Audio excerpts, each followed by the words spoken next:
This is exciting, isn't it? Here we go, guys, in 5, 4, 3. Here we go. It's time for Joan Esposito. Live, local, and progressive. Thank you for the good programming, and I appreciate the content and really enjoyed every moment. It's a privilege to have you on your station and listen. It's good stuff. It's very educational. It's time for Joan Esposito on WCPT 820, Chicago's Progressive Talk. Is this thing on? This thing on? I seem to have forgotten how to do radio. You know, it's been a week. Did you miss me? I remember once a million years ago. Do you remember when Bill Curtis and Walter Jacobson were anchoring together? And Bill had taken some time off, and he came back. And the first show they did together, Bill had his entire script in front of him, and he dropped it on the floor. And so they're live on the air, and Bill has to lean over and pick his script up off the floor. And he looks at the camera and he goes, "Man, give me a little time off and you've got to retrain me." I was just what the doctor ordered. I went out to see my daughter in California, and we had the bestest time. For those of you who follow me on Instagram, you may have seen the photo of me on horseback with my daughter. Apparently, right in the heart of Los Angeles, there are stables. There's an equestrian center, and you can horseback ride through Griffith Park. It's on the other side of the hill from the Griffith Park Observatory, but there are tons of horse places there and lots of people riding those little horsies on the trail. Anyway, so did anything happen while I was gone? Or did everything continue to happen while I was gone? Yeah, we're definitely starting to see some real remorse from Trump voters. I call that too little, too late. But I guess it's better than nothing. What do you think? I don't know. I was talking to a Trump voter yesterday, and somebody who has expressed a loathing for Elon Musk, and just was saying, "Oh, just can't we find a common ground? Can't we find common ground?"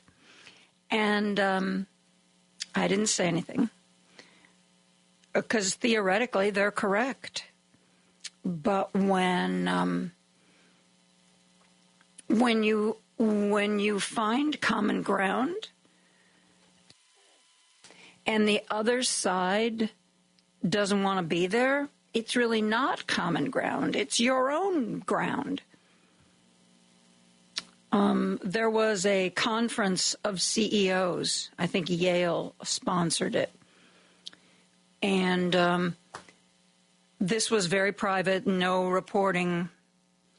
And among it was taking place right as Trump announced that he was increasing the Canadian tariffs. And there were groans around the room. The CEOs were asked what it would take for them to speak out publicly against Donald Trump.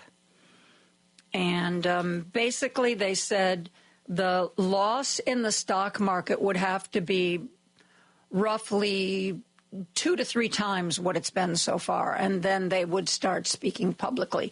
As a matter of fact, even though privately they understand tariffs, and Donald Trump does too. He just has decided it's a good talking point, so he doesn't care. He doesn't care about what is truth. He really doesn't. So, but they do, and they understand that economically things are looking bad, really bad. But after that little private meeting where they were expressing what they really felt about things, they had a public appearance with Trump. And they just smiled. Nobody challenged him in any way, shape, or form. Nobody questioned him. Nobody challenged him. But when it comes to public statements, they are going to pretend that they are on board. They are not on board. No, they're not. Not behind the scenes. But who's going to be brave enough? Who's going to be brave enough to take on Trump and make their company a target? But I think the good news is that if we wait just a little while longer, they're going to hit their targets. I think that they are going to see the stock market continue to go down. And even though the car show that took place at the White House with Trump, oh, my God, did you hear that? Did you hear that Musk, as Trump's getting into one of the Teslas, he says to the president, it's like a golf cart that goes really fast. Seth Meyers, the late-night host, described that as Elon explaining to the president of the United States what a car is. Yes, it's a car. It's like a golf cart, only it goes really fast. And Donald Trump sat in, and then he looked around, he goes, it's all computer. It's all computer. President of the United States.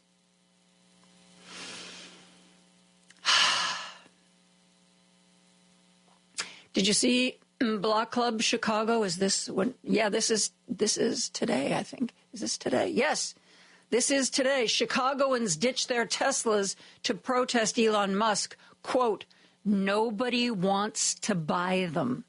You know, I was complaining about the fact that by the time I finally got rid of my Tesla, I got $6,000 less than the Kelley Blue Book value from December.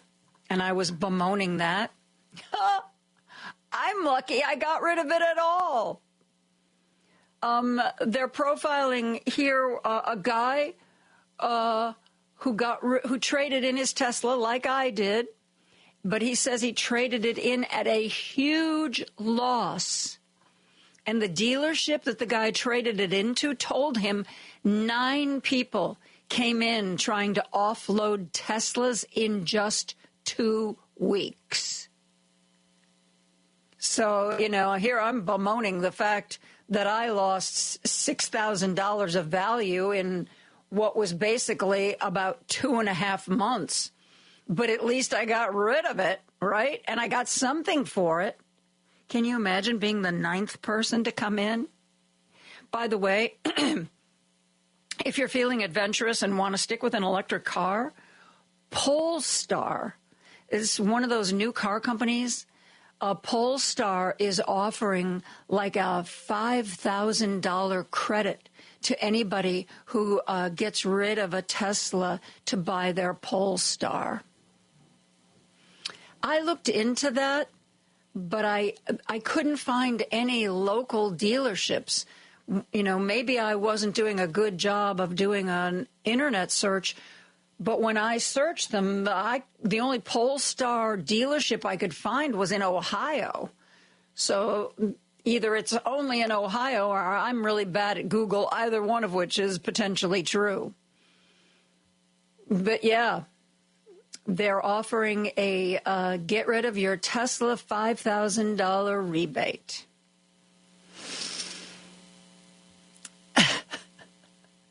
We are opening up the phone lines, 773-763-9278.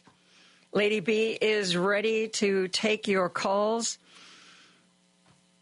You can fill me in. I put myself specifically on a news blackout.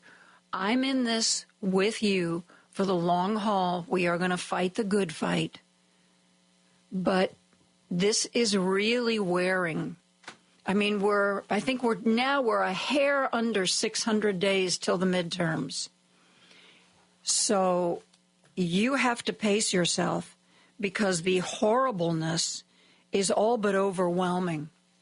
The horribleness is coming at us like a fire hose. It really is.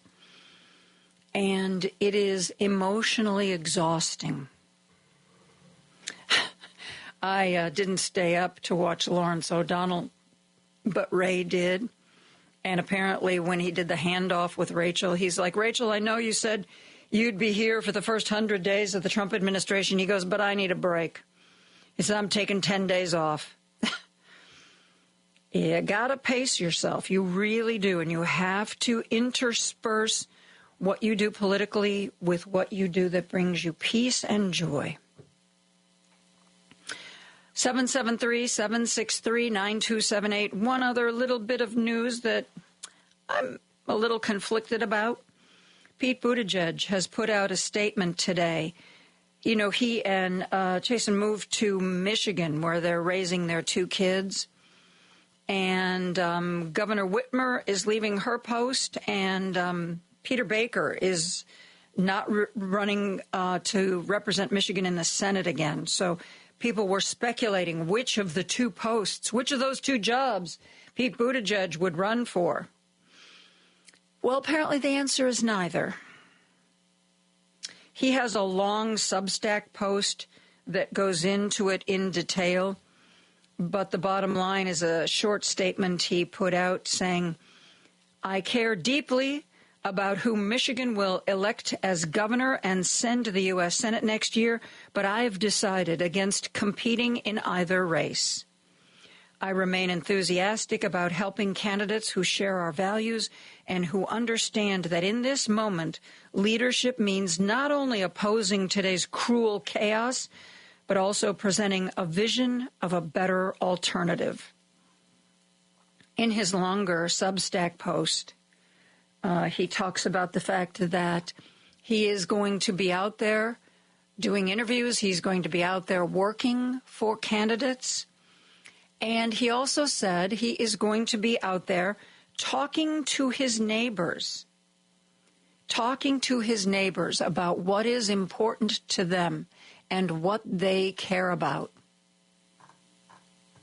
Some are speculating that he's holding off and is going to make a run for president. But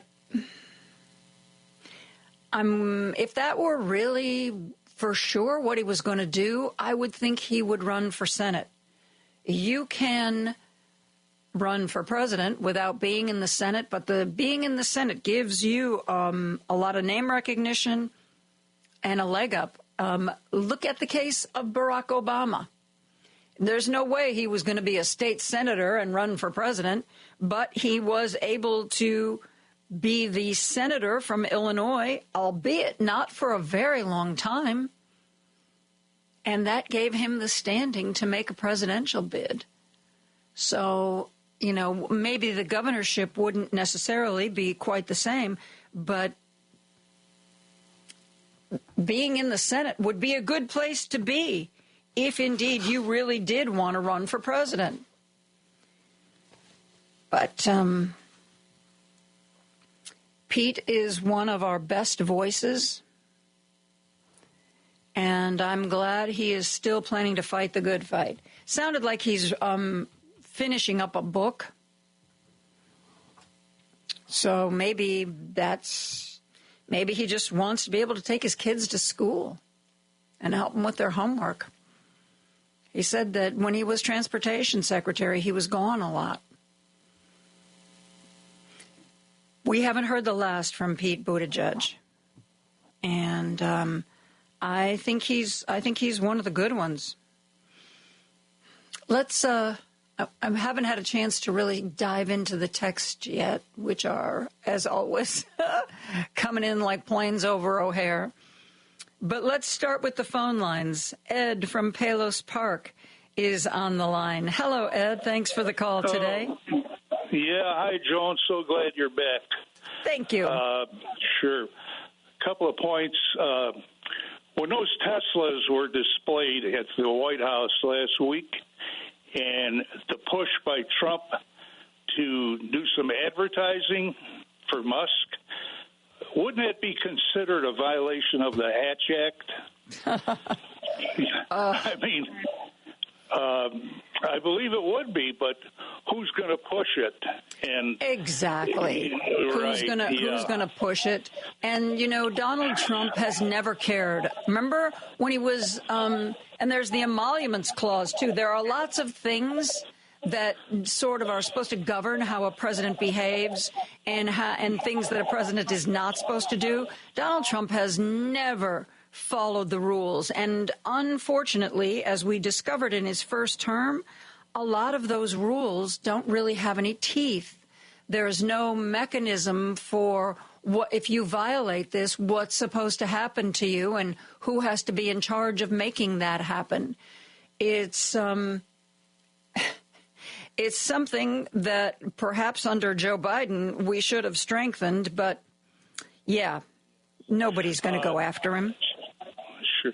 On another note, similar, I believe at this point he has defied 4 or 5 court orders.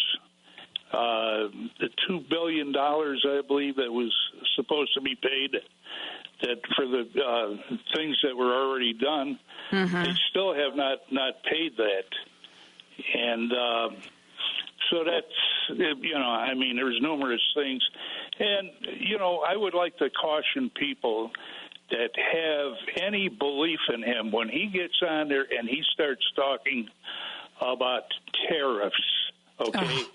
It's mumbo jumbo. Don't believe a word of it, people, because it's all lies and garbage, believe me.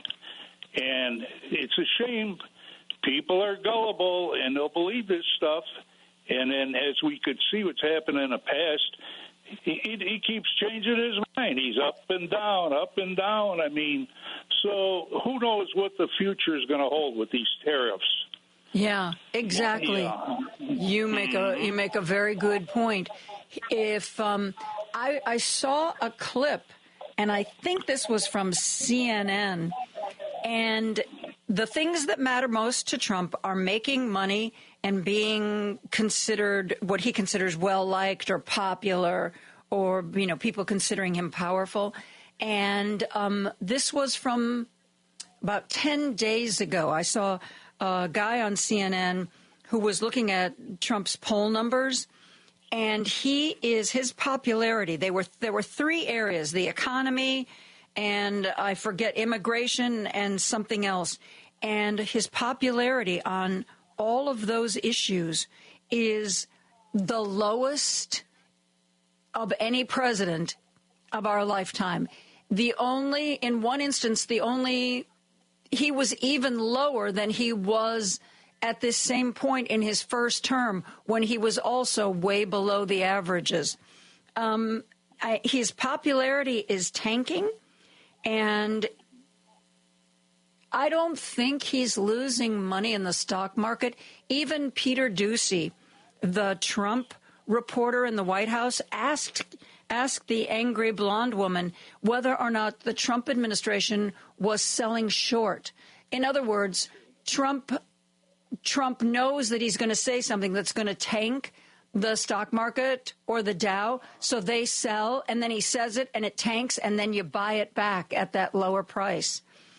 Peter Doocy holding Caroline Leavitt's feet to the fire. Who'd have thought? Yeah. Another gimmick, another fakery, which this man has existed on his entire life. Yep. And I wish he was stopped. I really do. For the sake of our country. I mean, I don't know how much more we can take. Really? I don't know how much more we can take either. Thank you, Ed, so much for the call. I appreciate it. Let's go to Park Ridge. Mike is on the line. Hi, Mike. Thanks for the call.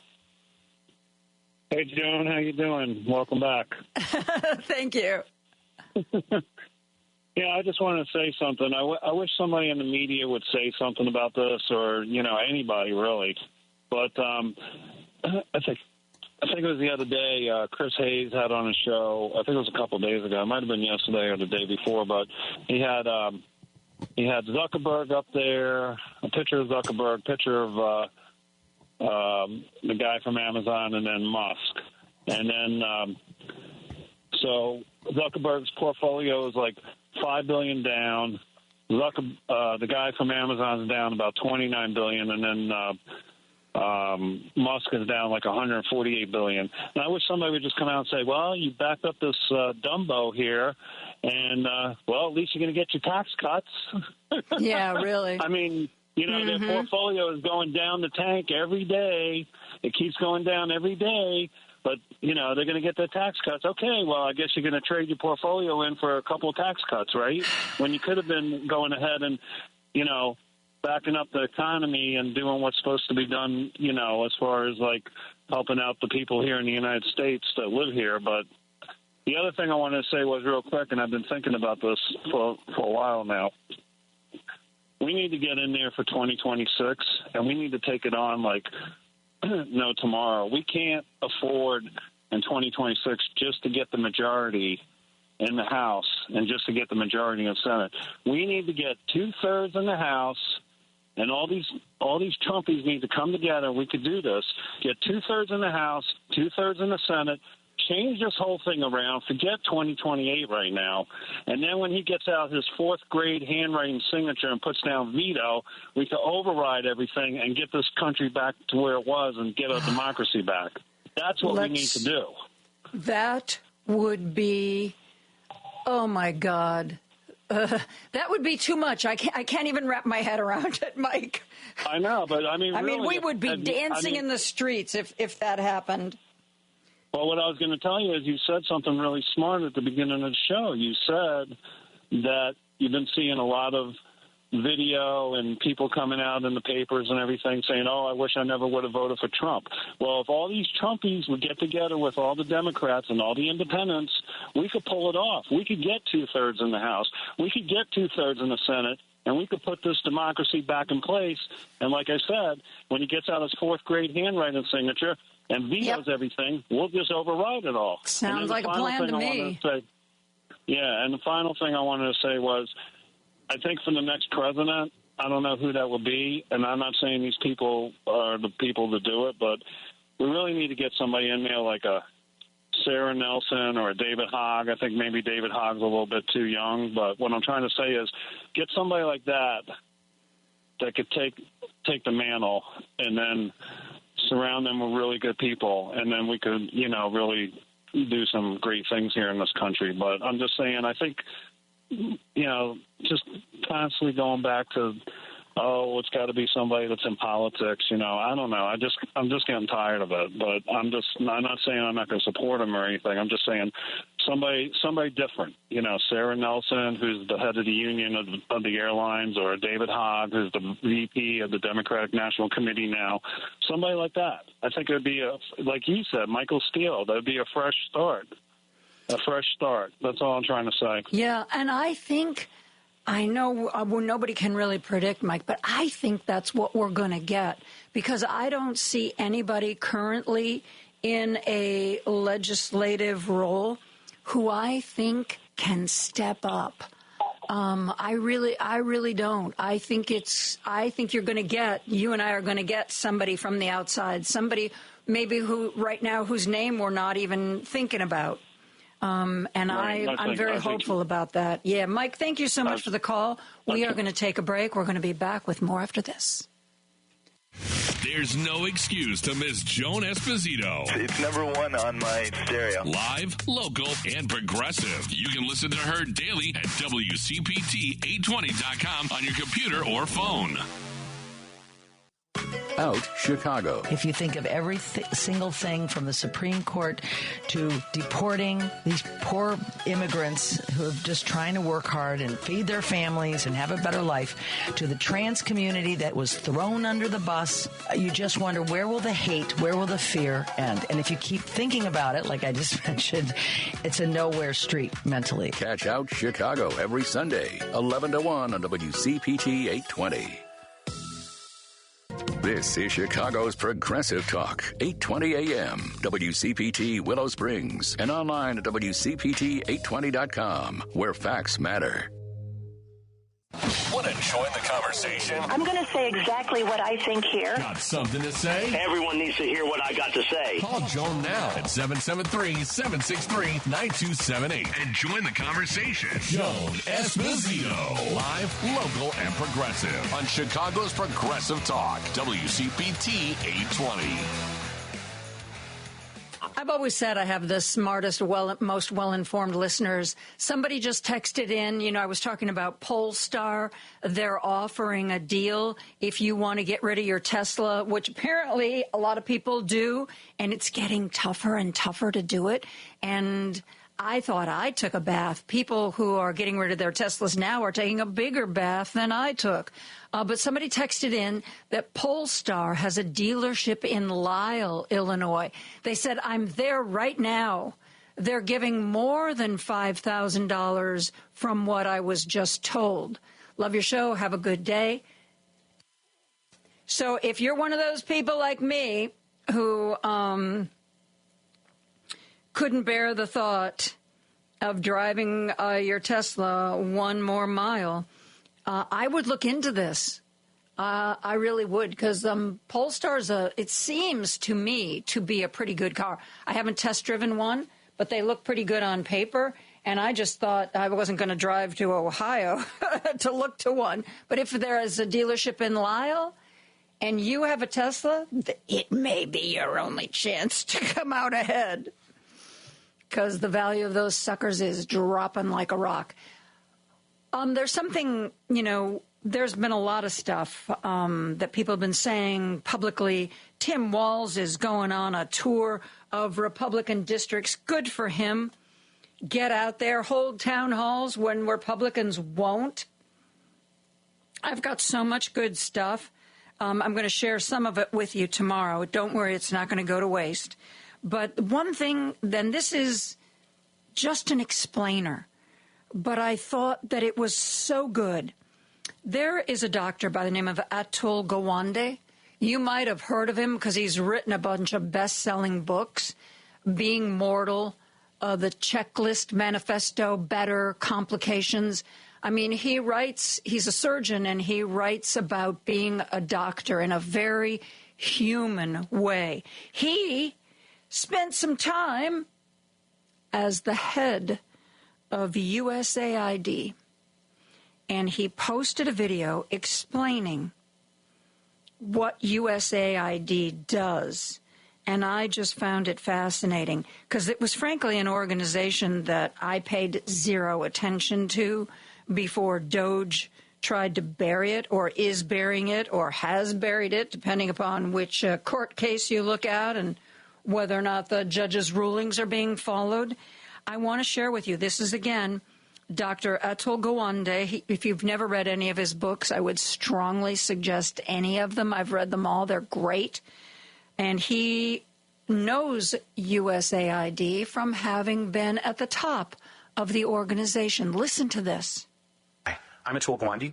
I led global health at USAID in the last administration.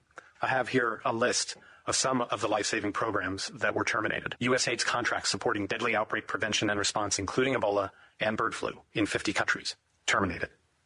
The entire President's Malaria Initiative, protecting 53 million people, mostly children, terminated. All tuberculosis programs terminated. Screening programs with the Mexican government to identify illicit drugs like fentanyl being smuggled across the U.S. border, terminated.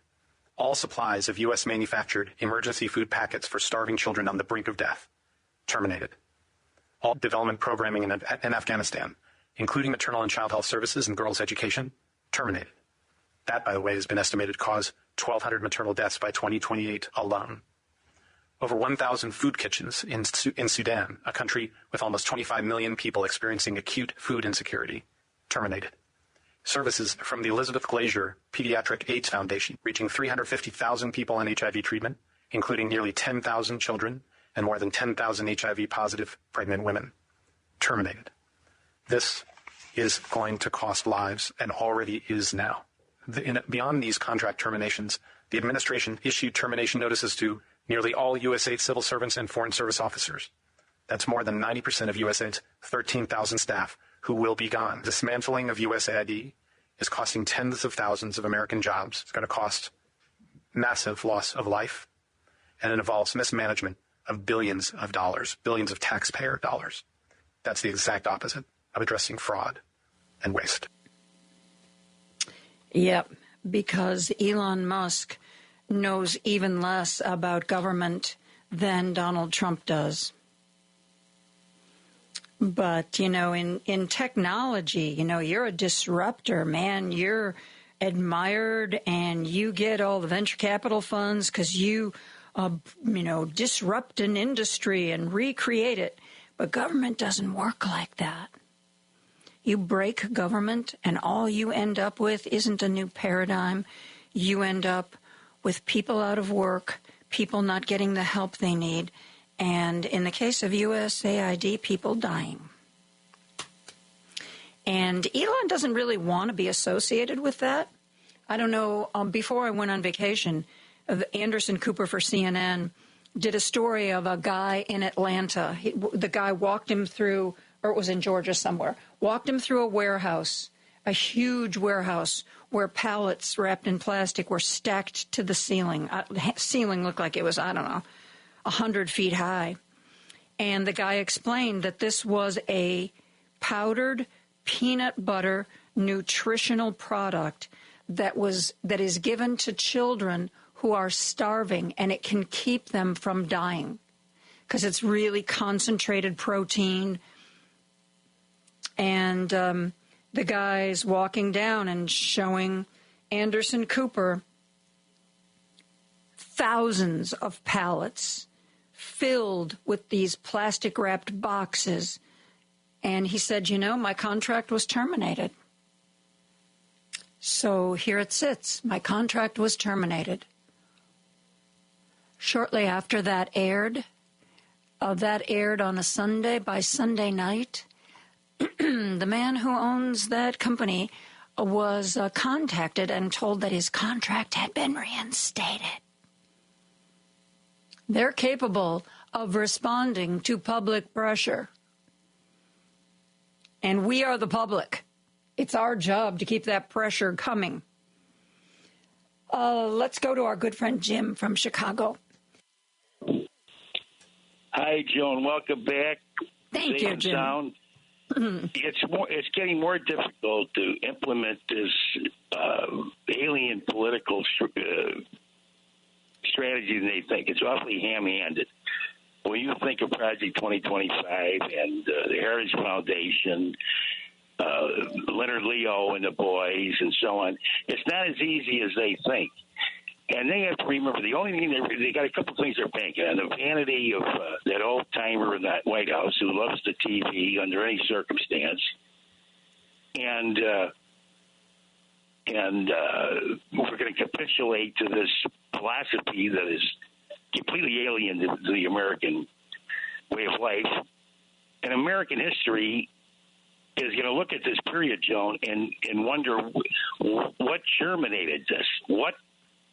Who, in God's name, came up with this insanity to begin with? That's because I guarantee you Trump can't articulate it under any circumstances because he has to be surrounded by culture capitalists.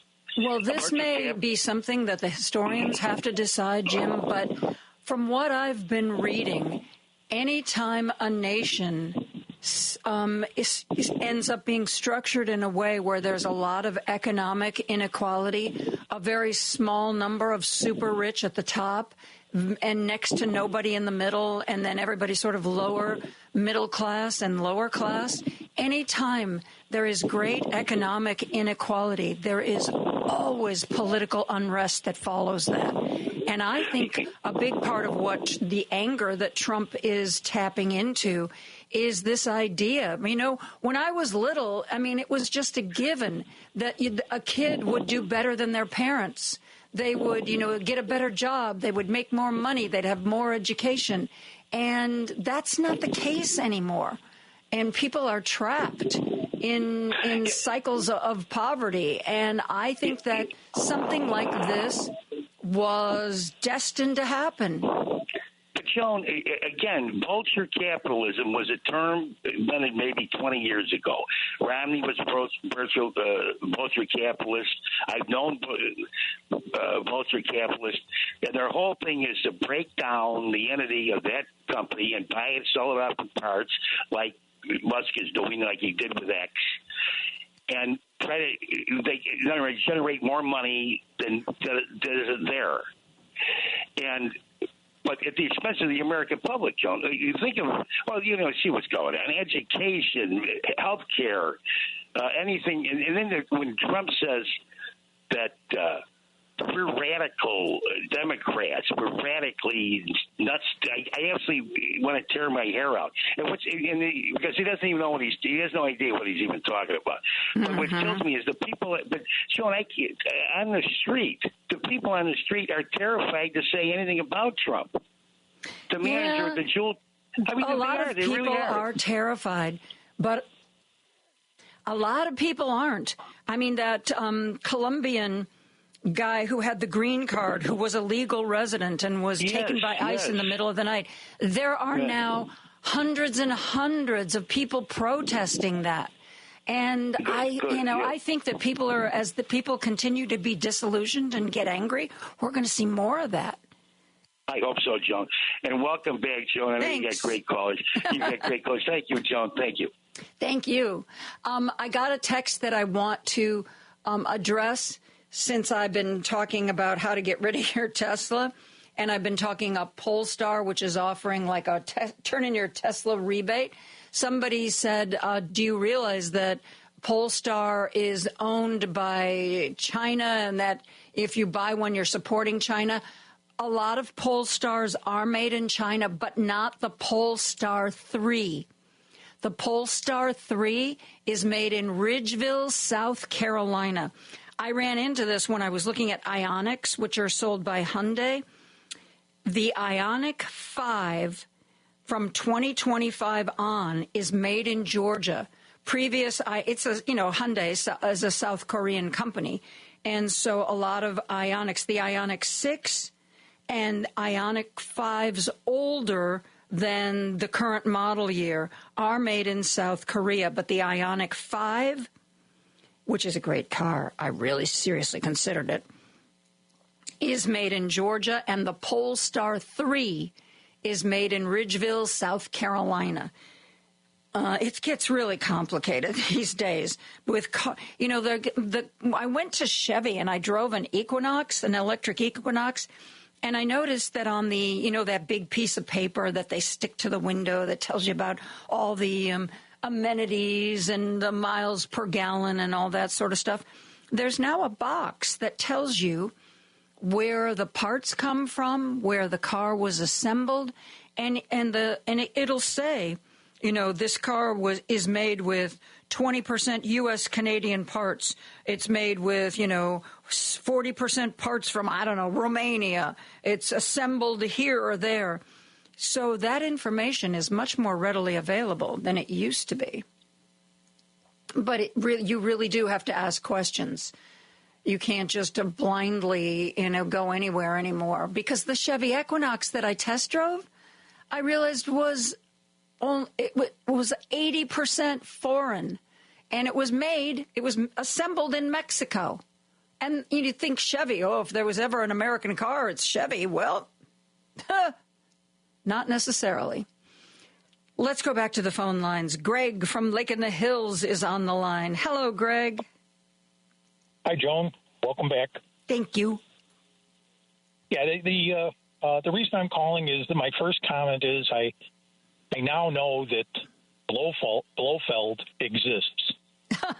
Do you know who Blofeld was? Yes, he was a Bond villain, wasn't he? Yeah, and I know now that at least that part of the story was true. Mm-hmm. Blofeld does exist. Elon Musk, whatever the hell his name is, I'm considering him Blofeld at this point. Now I have to go rewatch that movie. There's several. I believe he's a character in several of the books. That's where I remember him from years ago. But I always thought that character was really a real well-defined villain. Anyway, my second point is Well, just real quick, because you mentioned about the how they break down where the vehicle is made. You know, that is the way that the world was going until Putin had to get involved and destroy all the good things. Because I do believe that when you have products made all around the world and then coming together in other products, everybody's interreliant, and therefore you don't want to make war. That was the whole one of the big ideas behind it. I know that a lot of the money went to the top, and that's what destroyed some of it. That's probably the thing, that the money always destroys everything. But really, when you think about it, a lot of countries then that would never have participated in a real economy or a world economy, they got the chance. And then the other good thing about that is some of the products are made in multiple countries.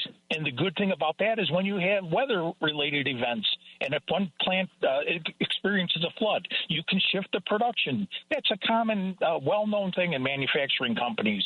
I worked in the automotive industry for several years, and that's one of the things that all the big automakers, that's what they insist upon. You have to have multiple facilities. The company I worked for had to open a facility in Mexico. It was a greenfield, brand new. They had to open that because Ford and GM wanted that, because they wanted the dual sourcing. They also wanted the savings. But anyway, I'll get off. It's not my soapbox. I'm just saying what it was for. I'm retired now, so it doesn't matter to me from that aspect. But what does concern me is what the topic has been every day, and I don't see any way that we're going to have another election in this country. And I hate to be so negative, but I can't see it. I think that I even sent you a link to that Atlantic article and told how it only took 53 days for Hitler to take over Germany.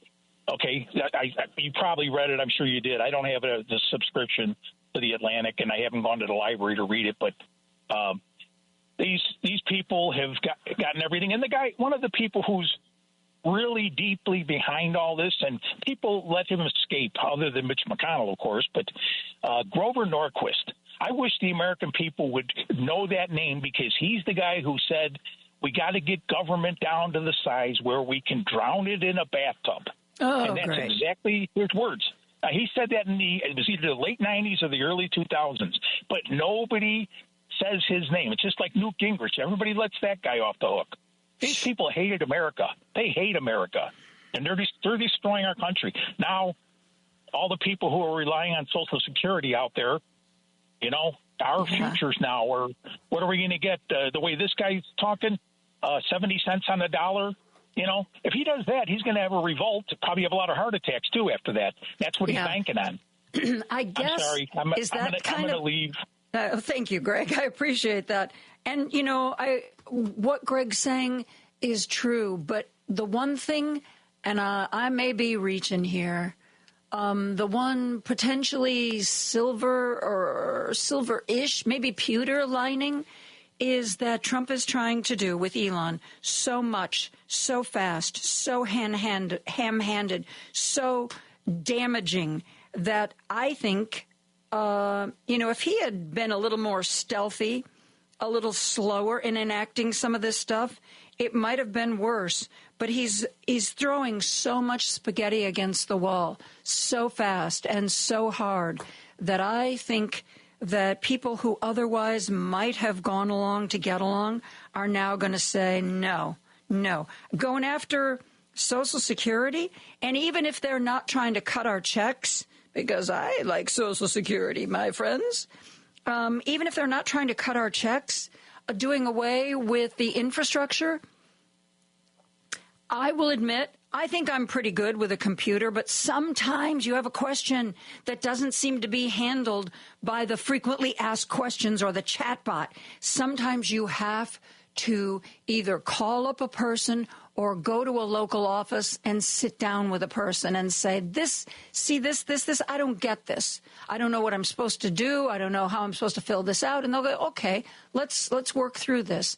I have had so much help from people at Social Security, and they're trying to get rid of a lot of the local offices, and they even want to get rid of the people who answer the phones. So that's going to be their first line of attack, and it's coming. right now. Let me. We're gonna try to get to all the callers, and we're gonna try to keep it short. Let's start with our good friend Bobby from Indiana. Hey, Bobby, how have you been while I've been gone? Oh, Joan. Well, now you're our great federal cavalry lady, so keep your saber polished and your Spencer repeater at your side at all times, because it's just getting wild. And I tell you, like you say, it's coming so hot and heavy, and that GD Elon, I mean, going through every department like crap through a tin horn. And it, the fact that he's not elected, he's not appointed, he's just a rich bum that walked in off the streets practically and decided, okay, this department's closing, okay, you million people are out. It's just, how can that, I can't believe, but I guess I have to, that our government is that helpless and fragile in those sense. And, and you're talking about Social Security. In a way, since he's come in and started doing this stuff, I mean, every day I feel like there's, I'm sitting under a guillotine and feeling like, well, I wish they'd just go ahead and shot me, because I'm just getting so tired because I know it's coming. Yeah, and I'm thinking, for less than $12,000 freaking dollars a year, they want to come after people like me and you. Yeah, absolutely, they do. And Elon Musk, he has so much money. I've seen different articles. He earned, because of contracts, because of a lot of things. As soon as Trump was elected, his individual net worth increased for various reasons. And the increase alone, not his basic net worth, but the increase alone, just from when Trump was elected, he could have, with that money, he could have housed every unhoused person in the entire United States of America. He has the potential. He ought to take some of that money and fly his ass back to South Africa and be done here. Anyway, yeah. I'm getting too steamed. I'm going to start saying things I shouldn't. Okay, Bobby. All right. Thanks for the call. Thanks for checking in on me. I always appreciate it. Let's go to Michigan City. Dan is on the line from Michigan City, Indiana. Hey, Dan. Hi, Joan. Glad you're back. Hope you had a nice vacation. Thank you. Yes, I did. We missed you. But I believe his name was John, right, that filled in for you? Was on John yesterday? St. Augustine filled in yesterday. Yeah. Before that, it was Turi. Before that, it was Bill Muck. Yes. Oh, that's right. Yes. But yesterday in particular, and I listen every day, Tom and you, and it just something really struck me yesterday. Had a veteran call in, and I know John's a veteran also, and he spoke about it, Hines Hospital and the other ones. And I remember taking my dad to Hines, 3-4 times, and excellent care. Well, now there's no care at all. There's nobody left. And I find this so revolting that I can't put it into words. And that's a good word for it. My dad was a bomber pilot, shot down twice, World War II, 2 Purple Hearts, many medals. My 3 uncles, one died in the European theater. And this is what we have now, and it just tears me up. It just tears me up to think that this is where we're at. Yeah. But also there was another caller that came in, and that's what I wanted to bring up. He was a Vietnam vet, disabled, and he's also going through a lot of issues. And he said something that I've been saying, actually. We have to do something. I mean, whether it's armed revolt or whatever it is, because this country's dying. And it's very obvious. It's very obvious to me that something has to be done. And I can't believe that I ever would have thought this, but we need our own, and these are his words, we need our own January 6th. And maybe it's in Florida. But someplace, something has to change. And I pray it does. I'm 73 years old. And I have a lot of health issues, but I'm willing to join. I guarantee you that. You and me both, kiddo. I'm not that far behind you in age, but I don't ever think we have a big reach, but in the media sphere, we're small potatoes next to, the big guys, MSNBC and all that. So I don't think anybody will come after me for the radio show. But I figure sooner or later I'm going to get arrested at a protest. So maybe you can come bail me out. It's not a far drive. Well, I figure they're with recent news events, I figure they're going to come to my house. Yeah. That's where I'm at with my posts on Facebook and what have you. And I think that's just where we're at. Yeah. And like the guy said yesterday, he has PTSD, and he has many friends, veterans. The guy said that we all have guns, and, they're not the only ones with guns. And if this is what we have to do, then it's what we have to do. And I hope it doesn't come to that, but I got to tell you, I'll be right beside you, Dan. Right beside you. I got to run. I'm running out of time, and I want to try to squeeze in one more caller. Thank you, though, Dan. Call back anytime. Let's go to our good friend Dave, who's calling in from Hoffman Estates. Hey, Dave. Hey, Joan. Welcome back. While I was listening, I'll repeat one that I did last week, as that ties in with veterans. You were just talking. I read the story last week where there cuts to the social services in the country's veterans crisis line, or they're de-staffing the suicide hotline. An estimated 800 to 900 of the 1,130 crisis line workers have always worked remotely. So ending remote work options will further undermine staffing. And the current data shows that they got 17.6 veteran suicide per day.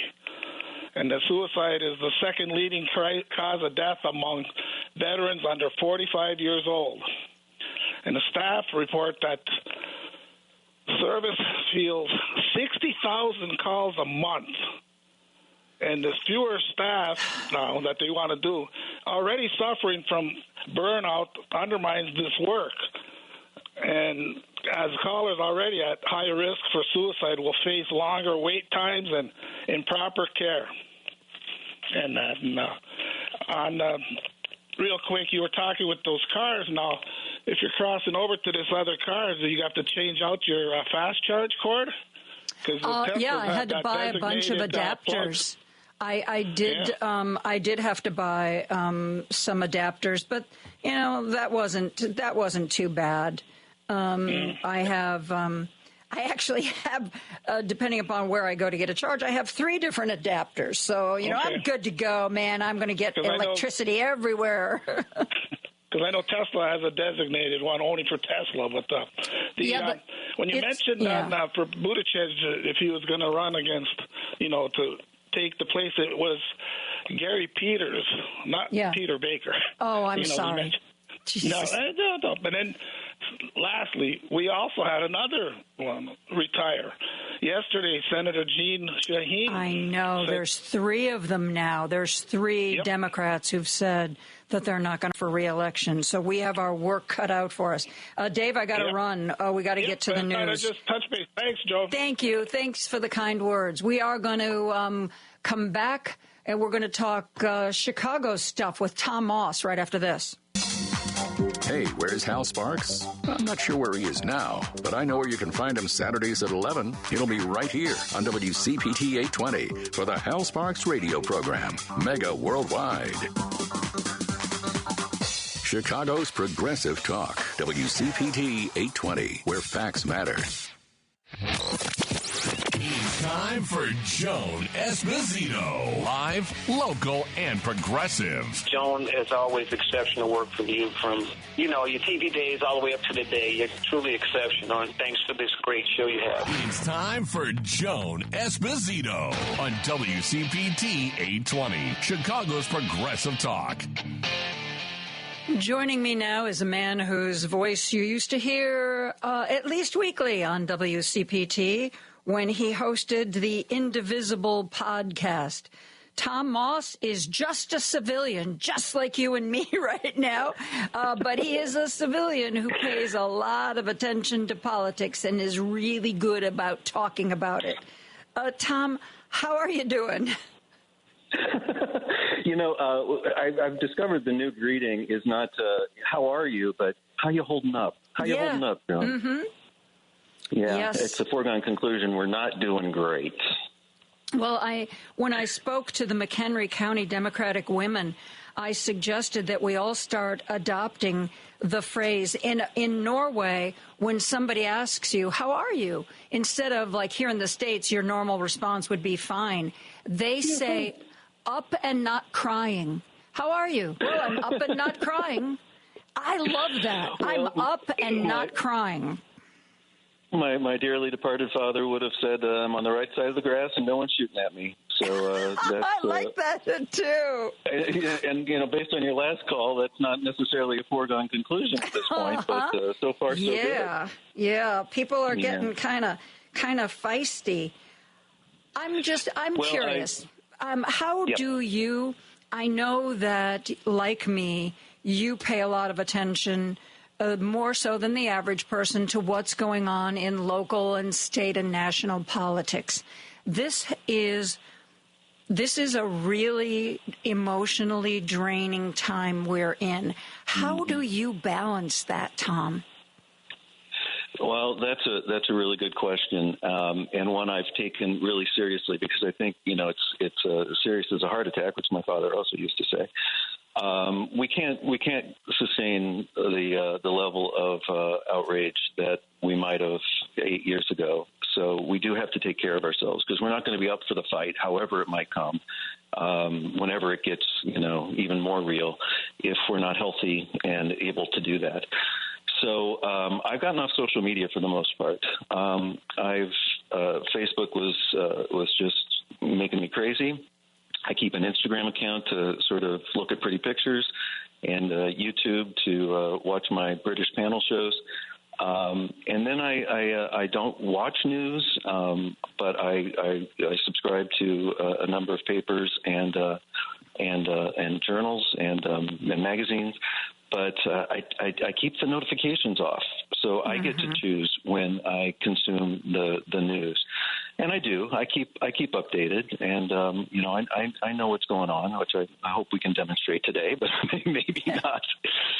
And I watch a lot of British detective shows. I mean, that's my crowd. The first time around, it was old Jack Benny radio shows is what sustained me, and now if you haven't seen Vera on BritBox, it's a 17 series, just concluding, a British detective show. Highly recommended. The woman who stars in that is famous, but I can't remember her name. I can't either. It's Barbara, I think Barbara something. No, I don't know. She is. But I've seen ads for that. I would also like to recommend. I've been watching shows from Australia and shows from New Zealand. There's some. For those of you who are a little more adventurous, try some of that fare. Some of it is on. What's that public television thing? Masterpiece Theater. Sometimes Masterpiece Theater will be a great introduction. We got introduced to a show from Scotland,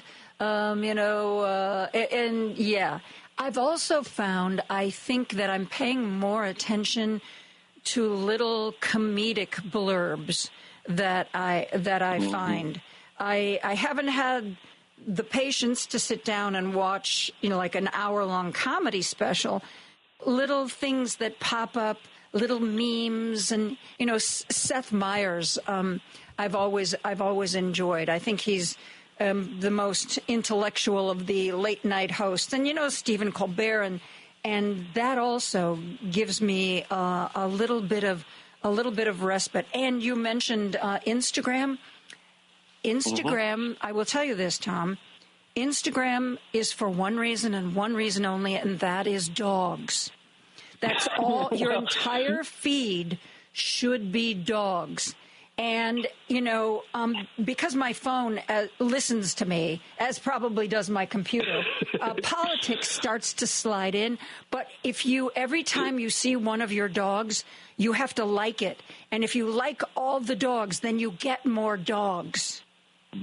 Well, I hope we can still be friends after I tell you, Joan, that I'm a cat person. Oh, cats too. Cats. Okay, I have a couple of cats, only a couple of cats, because I'm largely following dogs. But you can do the same thing with cats.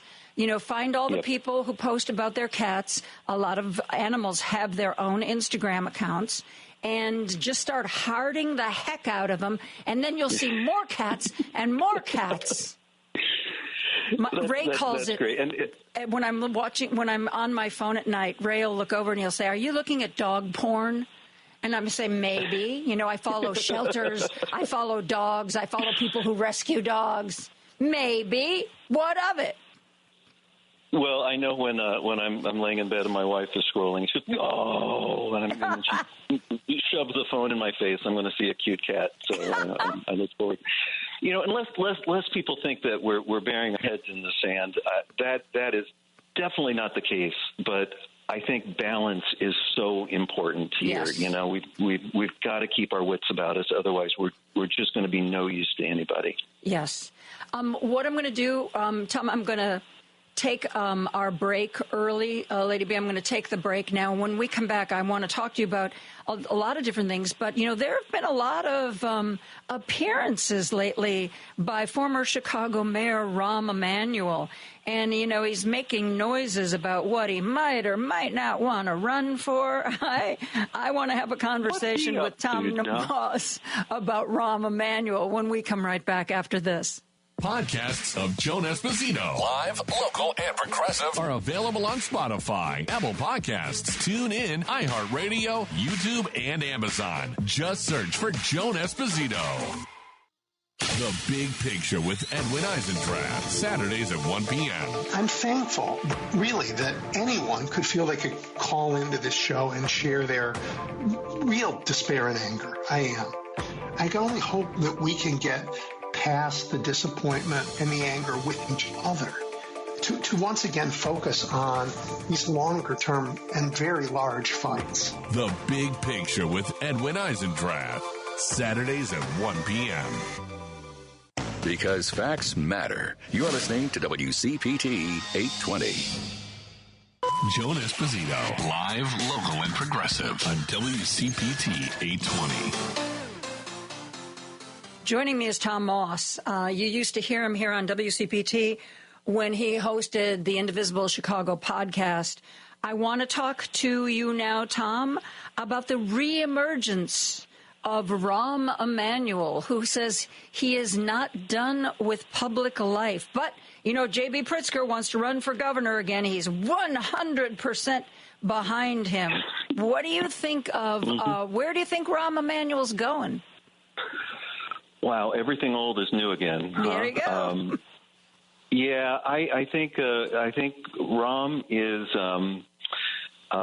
got a lot of talent, got a lot of skill. He's relatively young, and his ego is no smaller than it's ever been.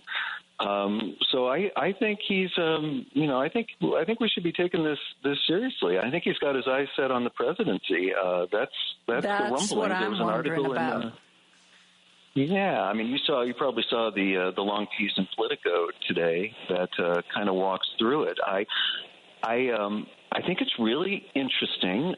He was effectively canceled a few years ago, and that gave us Lori Lightfoot and Brandon Johnson. So here we are. Just like Cuomo was even more so canceled, and for more egregious reasons, and he's back on the scene. So I'm just really curious if the climate, the landscape, the ecosystem has changed enough that Rahm would be good for the Democrats. Cuomo would be a good mayor. I have, really no opinion about Cuomo. Well, I do have an opinion about Cuomo. That aside. But I'm really curious about Rahm's intentions and how he will play. I mean, was it Franklin Roosevelt who said about the elder Noriega in Central America? He may be an SOB, but he's our SOB. Mm-hmm. Do we think that Rahm? We all know he's an SOB, but could we enlist him to take on Trump as our SOB? I wonder. Well, it's interesting because I actually think that it would almost be easier for him to run for president than run for governor, because I think any time for the rest of his life, if he tries to run for any elected office in Illinois, I think the Laquan McDonald disaster is going to really rise up in a way that he doesn't expect.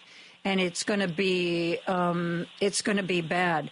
The fact that, for those of you who don't know what I'm talking about, Laquan McDonald was shot multiple times by a police officer who ended up going to jail for it. And there was videotape of the incident that Rahm sat on so that he could be reelected. And he sat on it for the better part of a year, until it finally surfaced. And then when it did surface, this guy, who everybody knew was a micromanager, tried to tell people that he'd had no idea. Oh, my God, he had no idea that video existed. And then when the political heat got hot, he fired his police chief, threw him under the bus. Yep, somebody's really got to pay for this debacle. I think it's going to be Gary McCarthy. I think people in Illinois will remember how they felt about that, and I don't think he could run in Illinois. Now, you look at a national stage, is the Laquan McDonald disaster going to hurt him? Yes, to the same extent. What do you think? I think it's going to hurt him. I think it's definitely a case where the cover up was worse than the not that there was a crime, but worse than the inciting incident. If he'd come out and gotten ahead of it, he probably would have been in much better. Well, he definitely would have been in much better shape. So he would have some bridges to build with the black community, and that would did hurt him in Chicago. He opted not to run in Chicago. Mm-hmm. How's he going to? He's not going to play well downstate. And so I don't. And if Pritzker is intending to run for governor, and even just as a placeholder until he makes a bigger decision, then I think it's Pritzker's. I don't think Emanuel would get in his way. But assuming he wanted to run for president, what's his pitch going to be? In Iowa, it's going to be one thing. In New Hampshire, it's going to be one thing. But how's he going to play in South Carolina? Yeah, he said. I don't know if you saw his appearance on Bill Maher. I don't watch Bill Maher anymore. I think I used to watch him pretty faithfully, but he's gotten so bitter. I couldn't handle it. But I saw a clip of when Rahm was on, and God, he sounded like somebody running for office, because they were talking about identity politics and gay and trans issues and how that hurt Kamala. And what was it Rahm said? He said something like, don't talk to me about the bathroom or the locker room until you're ready to talk to me about the classroom. That's important. That's what, we need to get, public education up to speed and kids getting good grades. And I believe they call that like a pivot. So what do you think of all this, trans and gay stuff? Oh, don't talk to me about the bathroom or the locker room until you're ready to talk to me about the classroom. Right. Yeah, it seems really hollow and empty at this point. The thing that's been frustrating me about the Democrats, whom, I love, and they're the best show in town at the moment, but we've got to stop running against things and start putting things on the table that we're for, and start trumpeting those. And I just, we're not seeing that. And that's, looking back at the Harris campaign, I was all in and thought she was doing a great job. She did run a good campaign. Mm-hmm. But I think what I was frustrated with then was that people were saying, "Where's the policy? Where's the policy?" And I'm like, "There's tons of policy," but she wasn't talking about it in a way that people could hear. And I think that's what we've got to get to, being able to talk about what we are for in ways that are going to help, the real American, and in a way that is, that we can put forward and move on and stand behind. And I hope that can happen. I don't know if Rahm is the agent for that, but John, it's so early. It's so early. But there's a lot of things that can happen. It's been, not even 60 days of this administration. Oh my God. Feels like 6,000. I was talking to Ray about this morning. Tim Walz has announced that he's going to do this cross-country tour, especially in Republican congressional districts where the Republicans won't hold town halls. And Tim Walz is going to go to those places and hold town halls. And I'm thinking to myself, that's great. We've seen a few people in Congress, a couple of people in the Senate really speaking out loud and long. But I'm wondering, where's Hillary Clinton? I mean, maybe you could argue that George Bush and Barack Obama and Bill Clinton, former presidents don't like to, criticize current presidents, though I think we live in exceptional times right now. But where's Hillary Clinton? I hear you. I think in one respect, where are they?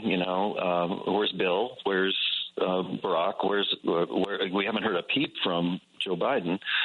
On the other hand, maybe it's time to turn the page. Maybe it's time, with all due respect, Nancy Pelosi has done wonders. I would never bet against her. But maybe it's time to and I'm saying this as a person of a certain age, to turn over the reins to the next generation of leadership and let them lead. I was really disappointed.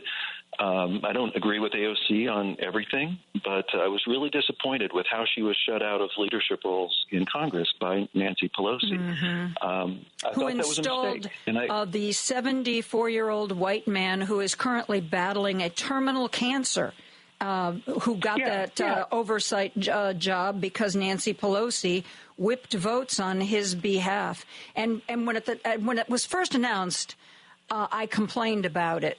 And people would text me and they'd say, "Oh, no, you don't know Jerry Connolly. He's going to surprise you. He's such a fighter." And I'm like, okay, did I miss it, Tom, over the last month or two? Has Jerry Connolly been leading the charge anywhere? Has he been like Maxwell Frost or Jonathan Jackson trying to get into a locked building? Is he is he showing up on the Sunday shows, pounding the desk about how unnatural this is? I'm sorry, where's Jerry Connolly been? Amen. I think it is still early days. I think, AOC has, surprised a lot of people with the leadership that she has taken on in spite of Nancy Pelosi. Chris Murphy, I think, is somebody to watch. You were talking about Buttigieg in the last hour. Mm-hmm. I think, he's a younger voice that is out there. Greg Casar, I've come to know, he's a congressman. I'd never heard of him before, but in some of these congressional meetings, I mean, he's channeling his inner Jasmine Crockett, and that's a good thing. Love it. And who's the congressman from Massachusetts? Jake Auchincloss? Is that his name? I don't know. He was on with Ezra Klein or another podcast I listened to. I'm sorry, I can't remember which. But he's also got a lot to say. And he the reason I'm thinking of Ezra Klein is Ezra Klein's new book comes out next week, which is have you heard about this? Titled Abundance, about the abundance. Well, I don't know much about it. It hasn't come out yet, and I've only read a little bit about it. But the crux of it is that the Republicans have been running on this fear-mongering about scarcity. You know, the immigrants are taking all of our housing, and that is what is causing our housing problem. When, in fact, we, in spite of everything, remain the richest country on the planet.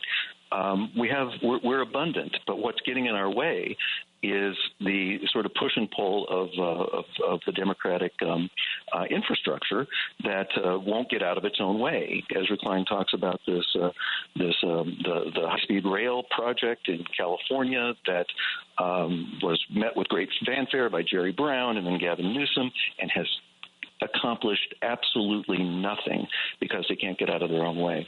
So we got a lot of work to do, but I think one of the things we have to do is put some ideas out there and start talking about ideas and not just what we're not, you know?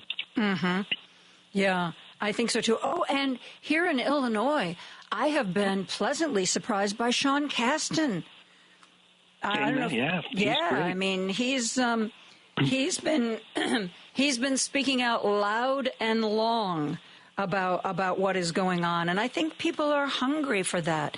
You know, I mean, Ezra was being interviewed by Rachel Maddow a while ago, and he reminded her that when Trump was first elected, it wasn't leadership from the Democrats in elected office who started the revolt and the rebellion.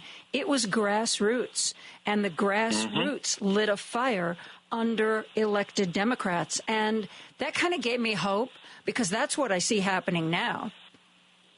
Well, I mean, there's two things that I want to make sure I get in. One is that don't underestimate the power of the people. We saw a great turnout when martial law was declared in South Korea, and to great effect. And I'm not sure exactly how that's going now, but it led to an impeachment of their president, which is no small thing. The other thing I just wanted to mention, too, is that community is going to be so important for the next 4 years. And you called me a civilian. I still have my toe in Indivisible, Chicago. We have a monthly show at the Hideout, where we've now dubbed Show Up Chicago. It's a community gathering and political panel show. The Hideout on Monday, March 31st at 7 p.m. Marge Halpern, whom you know well, our friend Marge, and I will be welcoming Brandon Pope and Greg Pratt for a conversation about where we go from here. So everybody come on out, grab a beer, talk to some folks, feel a little bit less alone. And on the 17th? That's how we're going to get through this. On the 31st. On the 31st. Oh. March 31st at 7 p.m. That's wonderful. And you're very lucky we're out of time, because I was going to ask you, where do we go from here? And maybe that would spill the beans, and maybe you want people to show up on the 31st to hear what you have to say. Tom Moss. Well, I'm not sure what we're going to say, but we're going to stick together. That's what we have to do. We've got to stick together. Thank you so much. Tom Moss, if you want to see him in 3 dimensions, he will be at the Hideout on the 31st. We are going to take a break. We're going to be back with more after this. Take Joan Esposito, live, local, and progressive, with you on the go by using the TuneIn app on your phone. Just search for WCPT 820. This is Chicago's Progressive Talk, 820 AM, WCPT Willow Springs, and online at WCPT820.com, where facts matter. Now back to Joan Esposito, live, local, and progressive on WCPT 820. I am very pleased to be joined by one of my favorite people to talk to. He writes for the Copper Courier. His name is Cameron Stevenson. He's a founding editor and the chief political correspondent. Cameron, how are you? Hey, Joan, I am doing pretty good. I'm pretty good. How are you? Well, I have a small bone to pick with you. I joined Pat Kreitlow on his radio show last Friday for the little roundup that he does. And as he was wrapping up our segment, he said that he was going to be speaking to you on the radio, and I kind of felt that you were cheating on me. Joan, I would never do that. You're my one and only radio love. sometimes Pat just needs a little backup, and I'm there to help him out. But if I was given the choice between your show and his, and I'd say this to his face, I'd pick yours every time. Oh, well, that's very, very kind of you. I understand you courier people stick together and support one another. I understand it intellectually. It's just my heart that is having a hard time with it, Cameron. But perhaps that will be a me problem that I will work on privately, and perhaps our time is better spent talking about what is going on in Arizona these days. What are the greatest hits you've got for us? We got a couple doozies. We got a lot going out here at the moment. One of the biggest things happening in the state legislature right now is, I would say, a battle for affordable housing. But the fight isn't between the normal people who are at odds with one another. There's a bipartisan effort to essentially deregulate how strict housing codes in zoning can be here, so that small, multi-units can be built, or that land can be used more effectively for housing. There's Republicans who want it, Democrats who want it. They actually passed a very similar bill last year, but it was vetoed by our Democratic governor. Why? She listed a few reasons. One of them is she said that there were concerns from the Department of Defense, some sort of security issues, because it would change how things could be zoned near some of our military bases. And I believe that's been corrected in this new bill. But the bigger thing was she was being lobbied by some lobbyists who represent some of the cities.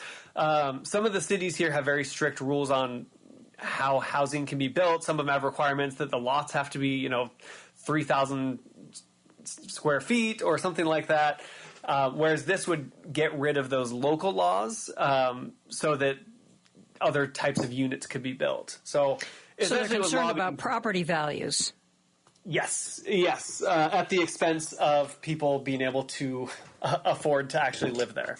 Mm-hmm. This is really interesting because the Wall Street Journal did a big article on this as in the wake of the California fires, because Gavin Newsom and Karen Bass, the mayor of Los Angeles, said, because we want people to rebuild quickly, we're basically a lot of zoning regulations, a lot of permitting and licensing.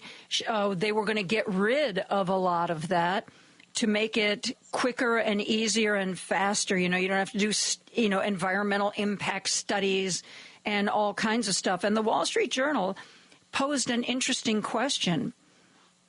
If by doing this, you acknowledge that all of those programs and all of those rules slow down the whole home building industry, why wouldn't you get rid of them permanently?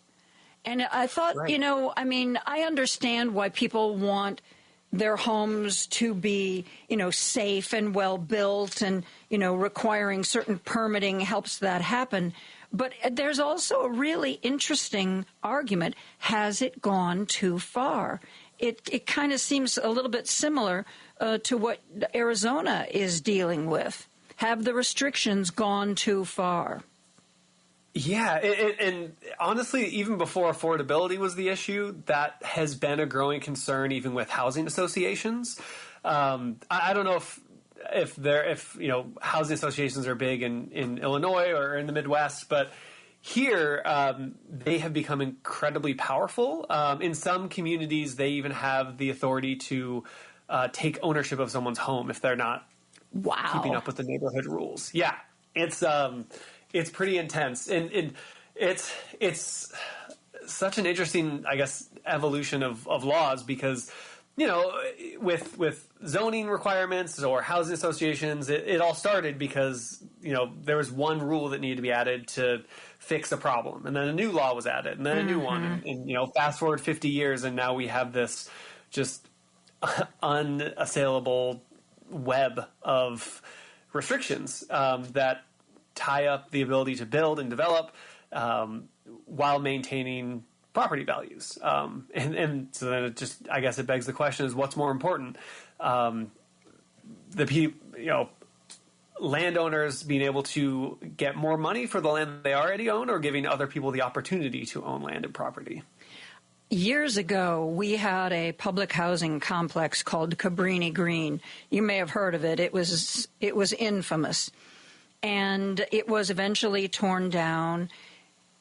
And I was reading back then, so this is many years ago, but I was reading a study that said that if you don't want affordable housing to bring down property values, if you don't, if you're one of those people who believes that affordable housing also brings, drugs and crime to your neighborhood, the way you circumvent all of that is instead of, say, an apartment building, you do one unit here, maybe one unit a few blocks away, maybe a couple units in the next community over, that they found that if instead of, like, I can understand if you live in a neighborhood, everybody has a single family home, and suddenly somebody wants to build, 2 or 3 mid-rise or high-rise buildings, you're going to go, ick, no, that's not who we are. No, that's not what we want.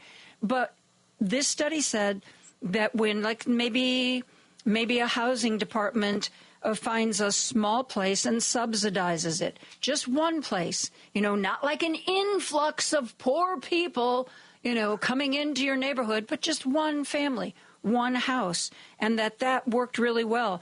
I read that analysis more than 10 years ago, and it doesn't seem like anybody's ever really tried to implement it, because you can kind of understand why somebody who lives in an area with single-family homes and is suddenly presented with the idea that there's going to be a 2 or 3 mid-rise buildings with affordable housing, that they might be concerned about that. Yeah, and we actually, this exact situation happened in Phoenix. It's currently unfolding where the city council approved a zoning waiver essentially for a multi-unit property to be built in a single family area, and the neighborhood was very upset, and they feel like they're not being heard and listened to, and they made a lot of the same arguments that you just said. But being able to give, I think there's a lot to be said about diversifying our neighborhoods. I think that for every neighborhood that has a couple of multimillionaires in it, I think it is good for the community and good for people to live around others with different socioeconomic statuses. Well, that's actually been shown to be beneficial too. I don't know. It's a really tricky problem. So in this current iteration, where does the bill stand? Has it gone through? It is partway through it. It passed in our state Senate, and it's starting to go through the state House. It's looking like it will pass. It hasn't lost any supporters from last year, and they have made a few adjustments to appease the governor. However, she has not said that she would sign it, and she's recently done a little bit of media casting doubt on this being the solution to affordable housing. Well, what is her solution? Working with key stakeholders and et cetera, et cetera. She has some very very lofty aspirations to bring in more affordable housing that are rejected by Republicans at the legislature, and they control our legislature, and so the real solution is one that can get enough votes to pass, and it looks like this is the one that's going to be it. So hopefully they've been able to negotiate with her to make the changes that are needed, because even if this isn't the absolute best solution, you can't let perfection be the enemy of good. It's a step in the right direction. And doing nothing will just cause our affordable housing crisis to get worse. Yeah. It's a problem everybody seems to be struggling with around the country. It's like everybody supports affordable housing. As long as you're not going to, not in my neighborhood. No, there definitely needs to be affordable housing, but, it should be somewhere else, don't you think, really? I mean, come on. That's kind of, it seems like always the argument. And, I feel for people. I do. If there's, nobody wants to see, the value of their home disappear or be lessened. It's like waiting too long to sell your Tesla. You gotta move fast. You gotta get that quick. Yeah. I'm talking to Cameron Stevenson from the Copper Courier. We are going to continue our discussion of all things Arizona right after this. If you've missed any of today's show, you can listen on Spotify, Apple Podcasts, TuneIn, iHeartRadio, YouTube, Amazon, or HeartlandSignal.com. Just search for Joan Esposito. Live, local, and progressive. Hey, Google, play WCPT. Streaming Chicago's progressive talk from TuneIn. If you are the second caller, 773-763-9278, 773-763-9278. You can get a couple of tickets to go to the Genesee Theater in Waukegan to see the man known as the African King of Comedy. Michael Blackson comes to Waukegan's Genesee Theater March 27th. That is, let me check my calendar. Yes, that is a Thursday. March 27th. If you're the second caller, you get to hear the wonderful comedy of Michael Blackson. He talks about relationships. He talks about life in Ghana and Liberia, where he started off as a human being. Now he is here in this country on tour. And if you are the second caller, 773-763-9278, you can get a pair of tickets to go see him.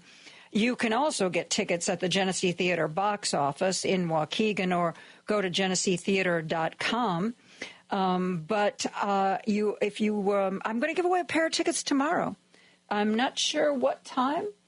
So just keep listening tomorrow, and there will be 2 more free tickets to see this show on March 27th at the Genesee Waukegan Theater. Our contests are open to you as long as you're 18 years of age or older, live in the Greater Chicagoland, Northwest Indiana, Southern Wisconsin area. By the way, if you live in Southern Wisconsin, Genesee is pretty close to you. 1 entry per person, 1 winner per household, void where prohibited by law. Listeners may only win or qualify to win once every 30 days. Complete rules are on our website, WCPT820.com. Click on the contest tab. Now back to Joan Esposito, live, local, and progressive on WCPT 820. We are joined by Cameron Stevenson, who writes for the Copper Courier. He's a political correspondent and one of the founders of the Copper Courier.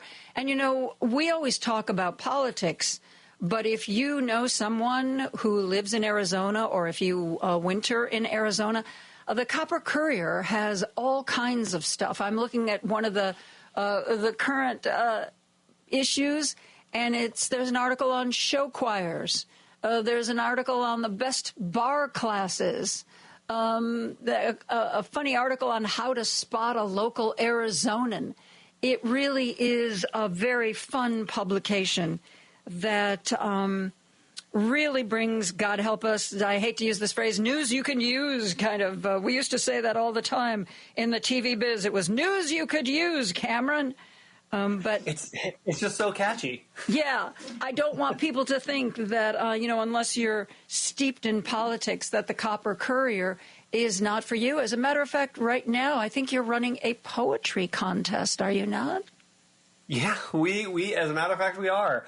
Unfortunately, I don't get to work on any of that fun stuff. But yeah, I believe this is our 3rd year of our poetry contest. Our community editor, our community editor Jess, she started hosting monthly poetry readings in downtown Phoenix years ago, and it's grown and grown. And so we started a poetry contest, and I want to say last year we got over 100 submissions. Wow. It is beautiful, local poetry, just very wide variety of topics, and it's a lot of fun. And so, yeah, if hearing us talk politics is a little bit much for you. We got plenty of other things to keep your attention. Yeah.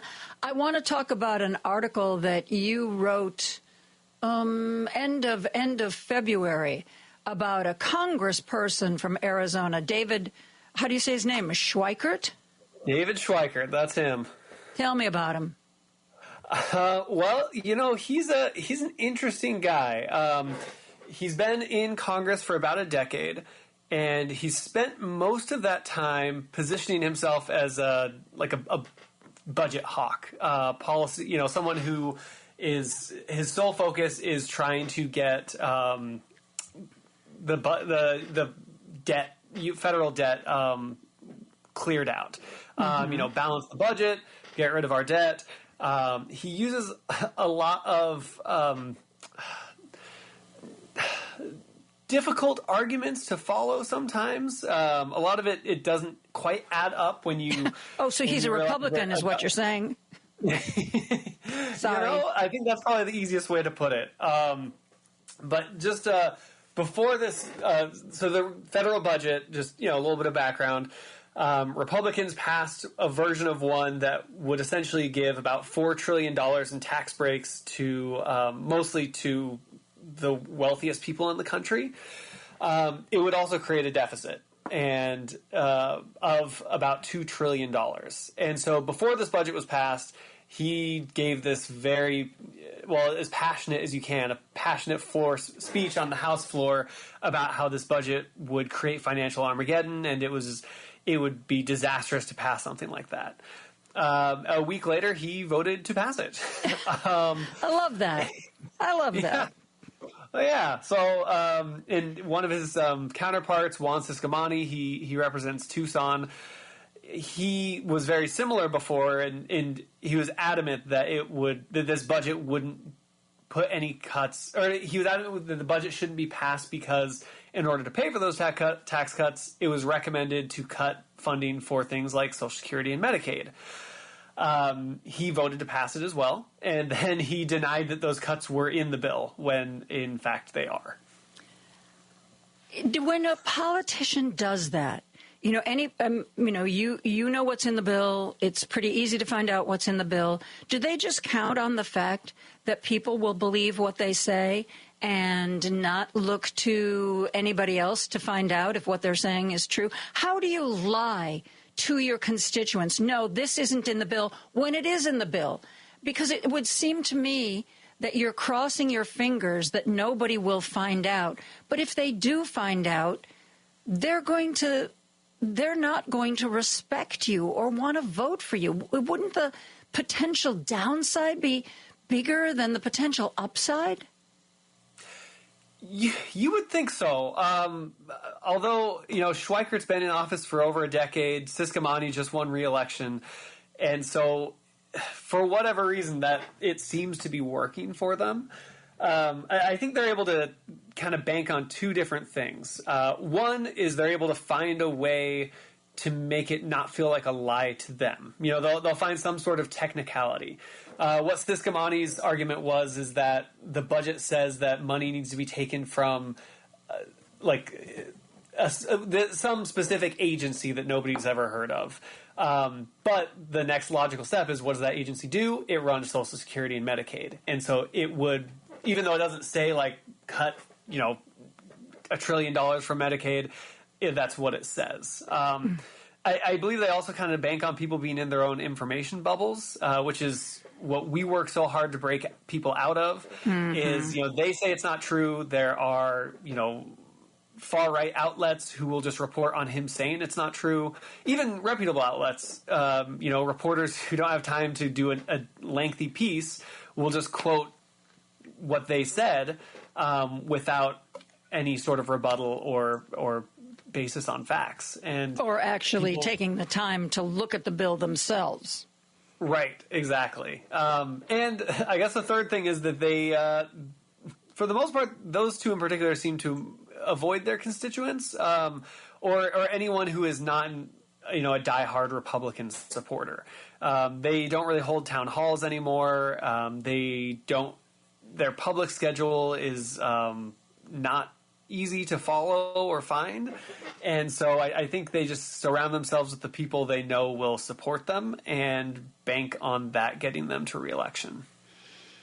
Interesting. So I don't know how many Congress people you have altogether in Arizona, but have there been a lot of town halls being, held?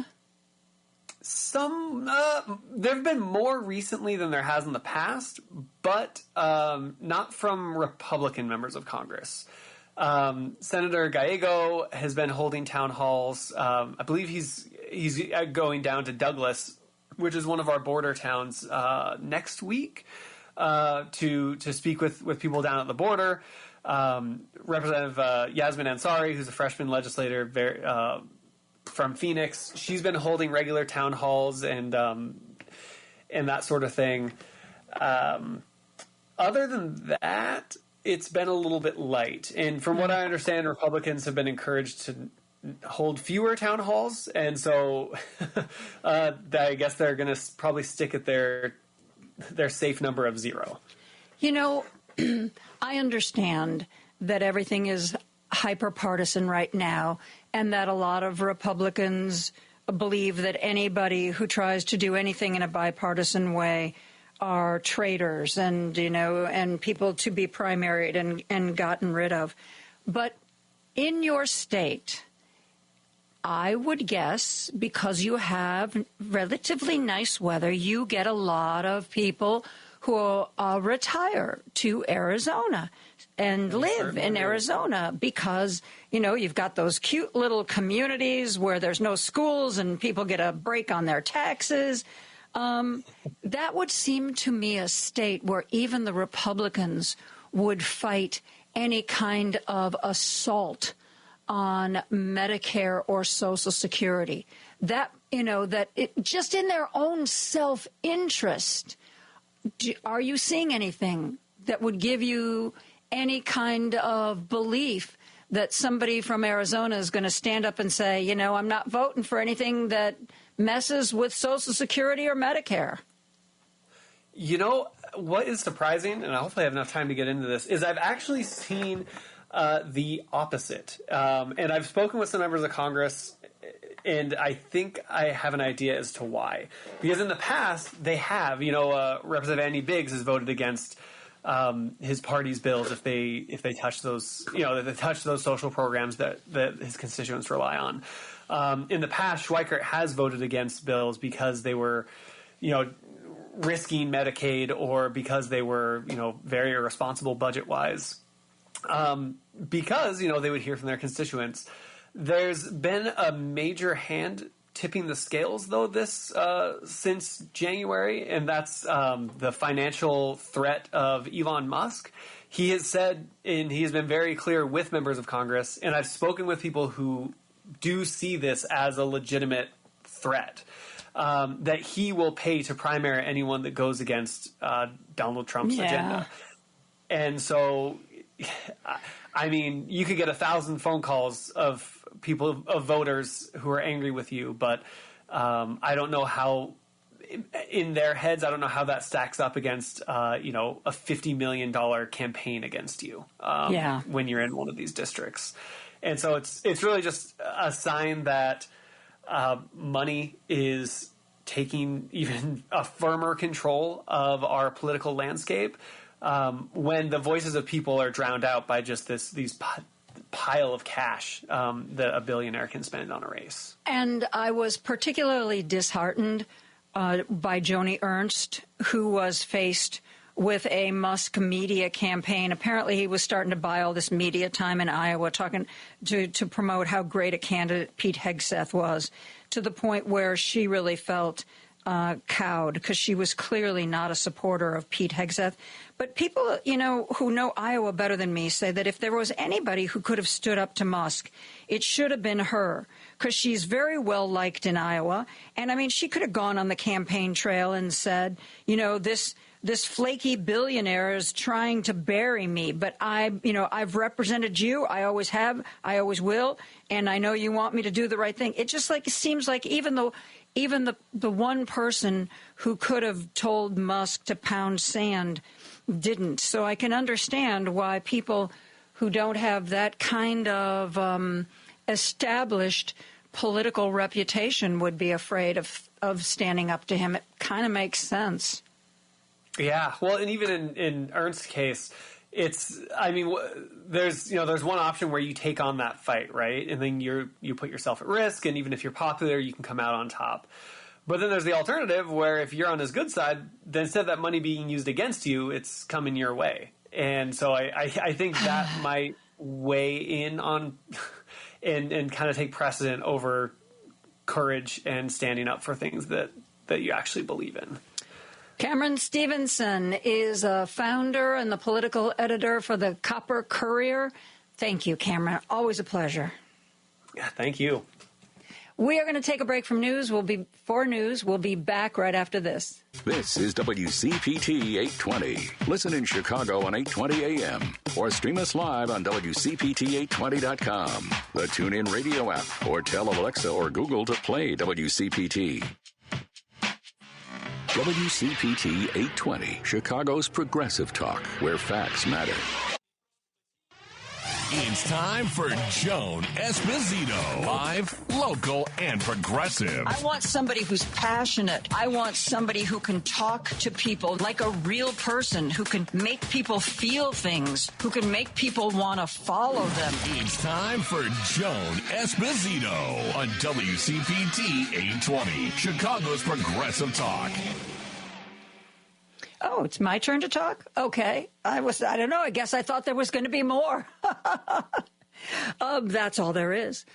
I am very pleased to welcome to our airwaves the author of Red Scare, Blacklists, McCarthyism, and the Making of Modern America, by Clay Risen. Is it Risen or Risen, Clay? I'm sorry, I don't know how to say your last name.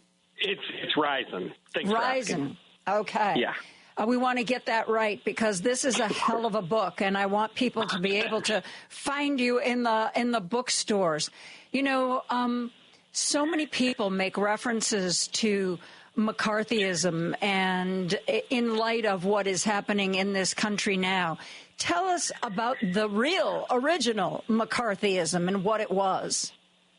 Yeah. No, it's funny. They're just every day there's some sort of parallel. I didn't mean to write a current events book. It is a work of history, but surprise. It doesn't. Yeah, right. Yeah, things come around. But look, I mean, the period between roughly 1945, 46, the end of World War II, and the mid 1950s was a period of great fear in the United States, and it was a fear generated by this witch hunt against alleged, supposed communist subversives who, not just in the government, but in movies, in Hollywood, in schools, in, you name it, there were supposedly communists hiding out and ready to take over the country. And, of course, this was blown way out of proportion. But a lot of it was, the fear of the Cold War, but also a cultural conflict. America had changed a lot from the Great Depression through World War II. The New Deal had really brought in almost a new culture that was more progressive, more tolerant, more diverse. And there was a strong pushback against that. And I believe that, a lot of people took advantage of the real concerns of the Cold War and used those to scare people away from, progressives and progressive ideas. Interesting. How did it, I from what little I've read about that period, like you said, the problem wasn't anywhere near as big as people were being told it was.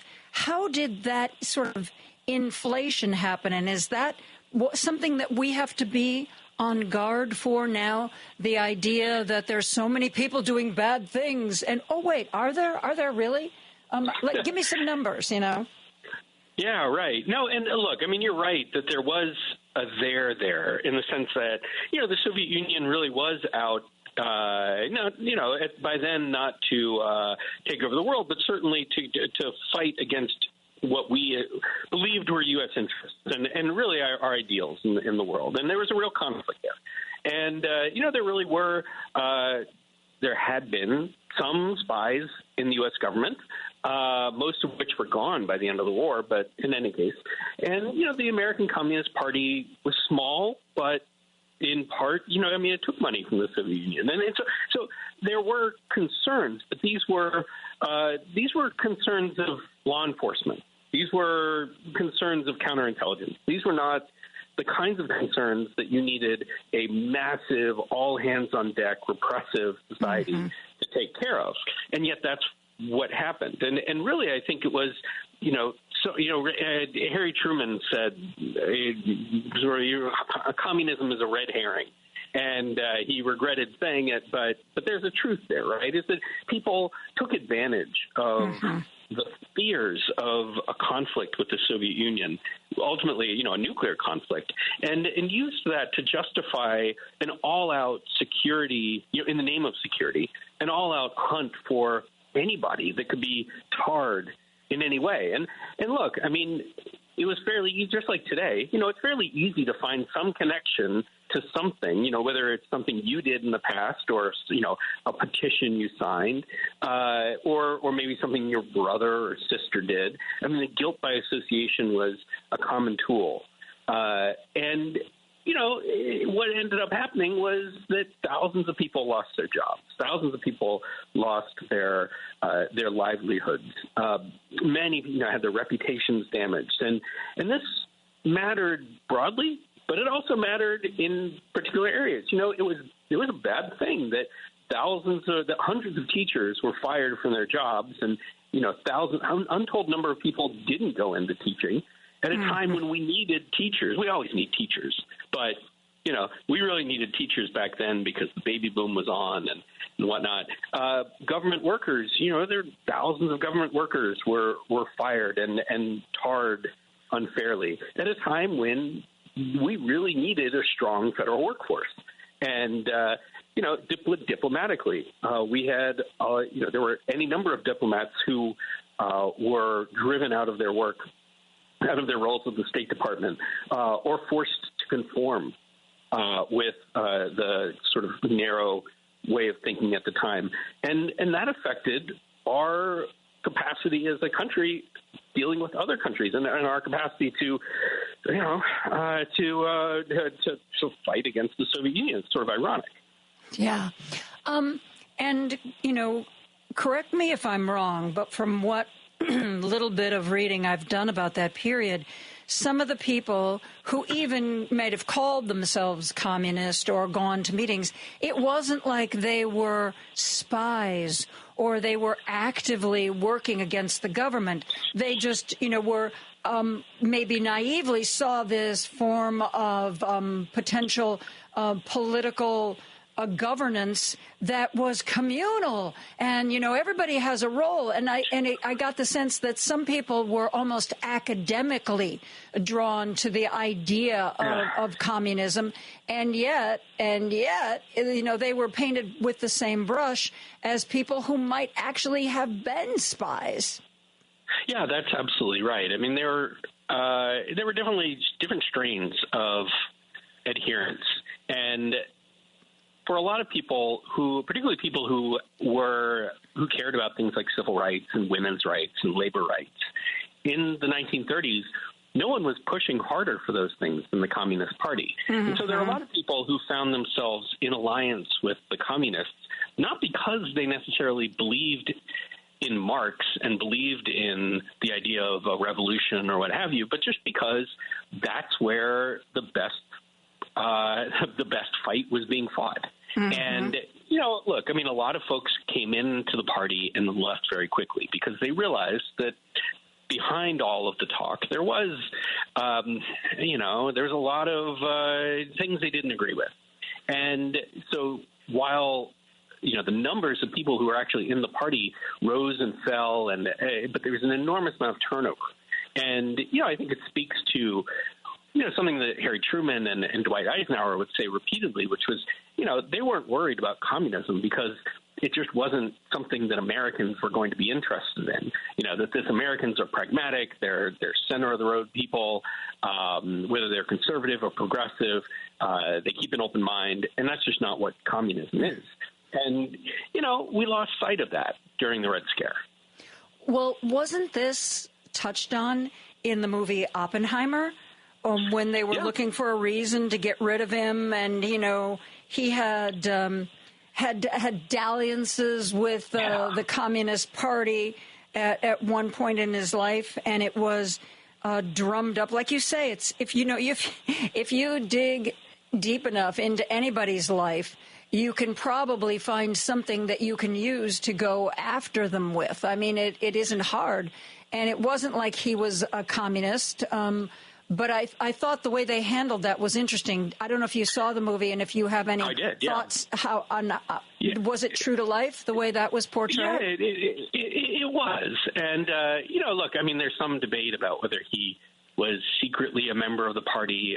In the end, it doesn't matter that much to me because there's no evidence that he was anything other than 100% an American patriot, a loyal American. He did amazing things for this country. But look, his case, and I have a chapter on it in the book, is a great example of what I'm talking about. He was somebody who in the 1930s was he was enamored with this idealistic politics on the left. And, this idea of, strong labor movement, strong civil rights and fighting fascism in Europe. And he gave money to groups and was in these circles. He wasn't an ideological guy. But, after the war, he, as the movie depicts, after the war, he had enemies. There were people with whom he disagreed in what should have been an honest disagreement over policy, over, how do we develop new nuclear weapons. But his enemies then weaponized rumors about him and ultimately destroyed his life. Mm-hmm. And, I think and that happened, versions of that happened all over the place. Of course, the Oppenheimer story is especially dramatic and tragic. And I think the movie did great justice to his case. But ultimately, it should also be understood as a tale that was repeated over and over in many different contexts during the Red Scare. Really? That case particularly was held up as what, some sort of example? Well, just the way that he was treated. I think not so much that he was an example at the time, but it's just that you can find similar stories of people in all sorts of jobs. I'll pick another example. There was a guy who was a math teacher here in New York at the Bronx High School of Science. He was considered the best math teacher in America. He was the chairman of their math department, which is a pretty prestigious school. And, in the 1930s, he had possibly joined the Communist Party. He was definitely dabbled on the left. And when he was called in front of McCarthy's committee, he refused to say, I'm not, was I in the party? I'm not going to tell you. And he was fired from his job. And, was that fair? Was that fair to his students? It wasn't. But, they used something that he might have done 20 years earlier as a pretext to destroy his life. And, that's similar to what happened to Oppenheimer, and it happened over and over. I want to talk to author Clay Risen about his book and what he might be seeing in today's universe that we should be paying attention to based on his deep dive into McCarthyism. We are going to take a break. We're going to be back with more after this. Take Joan Esposito, live, local, and progressive, with you on the go by using the TuneIn app on your phone. Just search for WCPT 820. If Cage Walls Could Talk with Jody Whittaker. Captain Paul Watson is a marine wildlife conservation and environmental activist. And as his head rose out of the sea and his eye was there right before me, so close I could see my own reflection in that eye. That whale understood what we were trying to do because I could see the effort he made to pull himself back. And instead of crashing forward, he began to slide back to the sea as I disappeared beneath the surface, and he died. He could have killed us and chose not to. So I owe my life to that whale. If Cage Walls Could Talk, Saturdays at 5. This is WCPT 820, where facts matter. Joan Esposito, live, local, and progressive on WCPT 820. I am very pleased to be joined by Clay Risen, author of Red Scare, Blacklists, McCarthyism, and the Making of Modern America. I noticed one of the blurbs that you got was from Molly Jong Fast, and she talks about the timeliness of what you're writing about. Yet I know you said you didn't realize you were going to write a current events book, but talk to us about the parallels between what you wrote about and learned about then and what you see now. Well, I think there's so many. I mean, on a day-to-day basis, there's a new news story that comes across my desk that I immediately think, wow, that is just like X story from my book, and anyone who reads it, I think, will just be able to say, oh, that's this and this and this. Coincidental, not that I picked these things like I had a crystal ball. But look, I think the overarching point is that once more we see an opportunity or an opportunism out there by political leaders to go after their enemies, whether they're personal enemies or ideological enemies, a fundamental and very aggressive anti-government conspiracy mongering that now has really taken over the White House and the executive branch, and we're seeing the dismantlement of the federal government in a way that someone like Joe McCarthy could only have dreamed. We see the abrogation of civil liberties by people who should be constrained, but now are saying that there are extenuating circumstances or some national security emergency. We see the demonization of people of color, of vulnerable populations.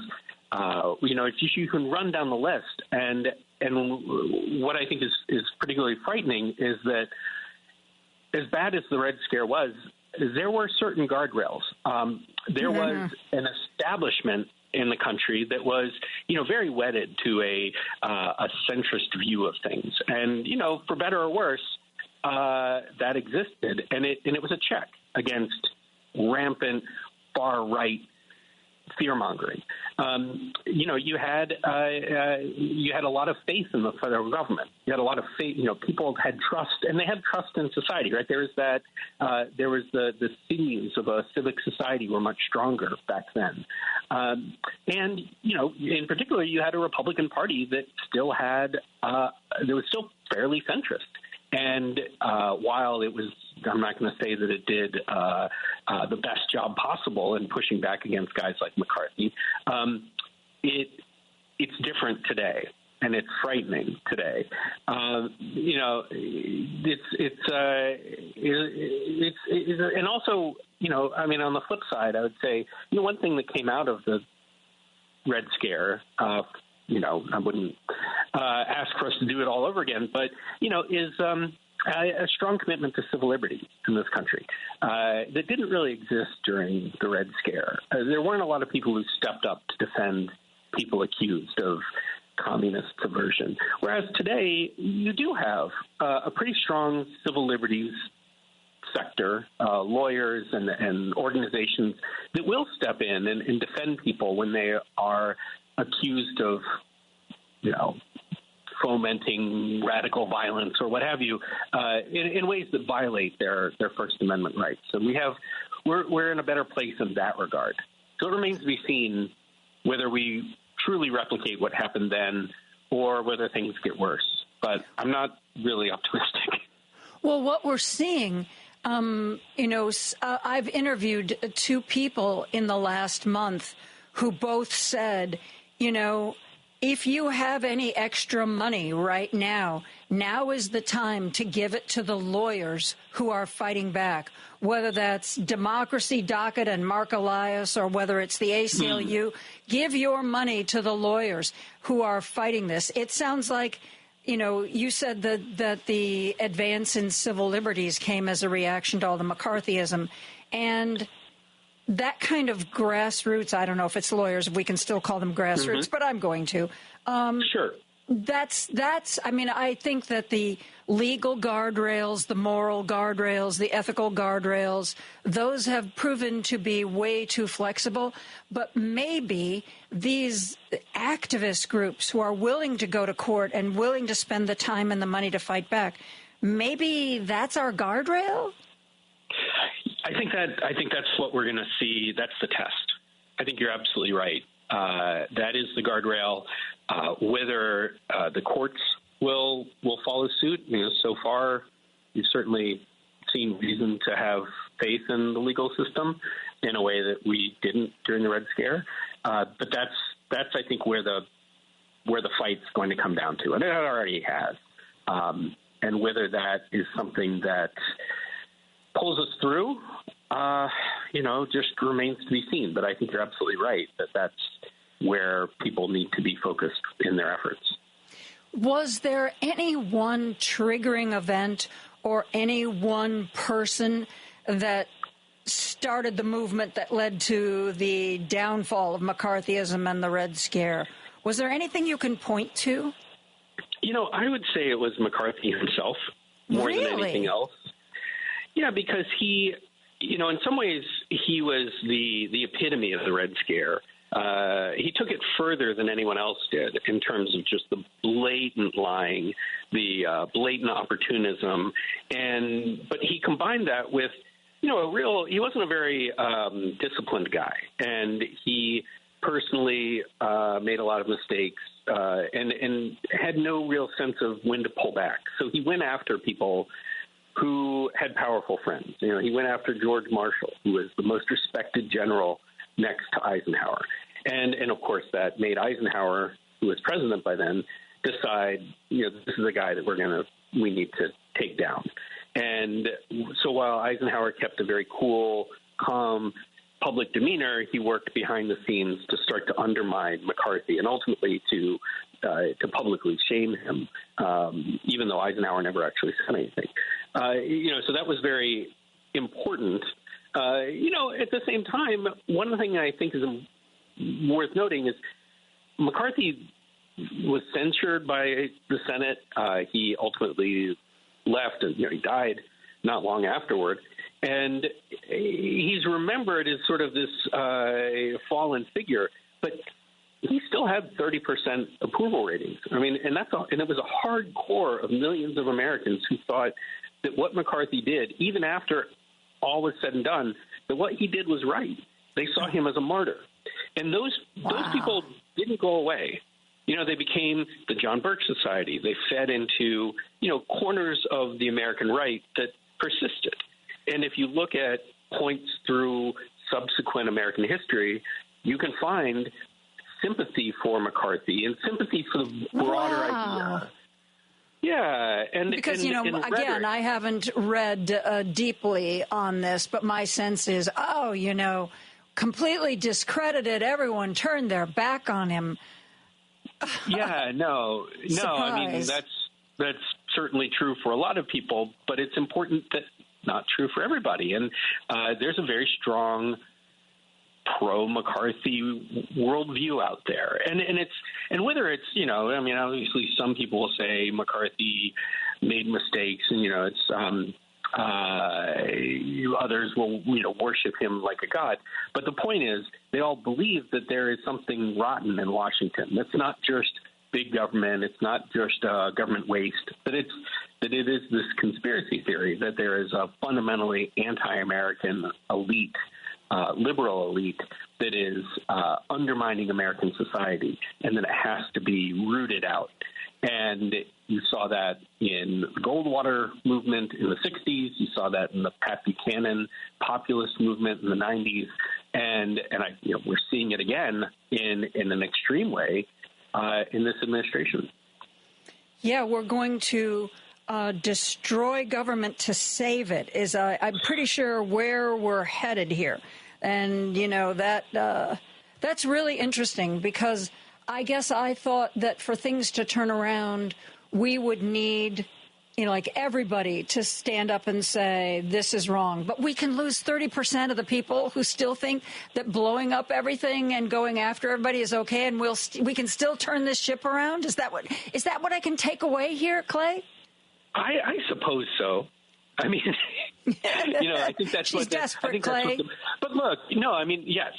I mean, I think that this is a real fight, and it's a fight that pits people who want to take us back to a pre-New Deal form of America, and a vision of America that is, patriarchal, that is, very, guided by a pretty stringent religious faith, a Christian religious faith, a vision that doesn't leave a lot of room for anyone other than white Christian men.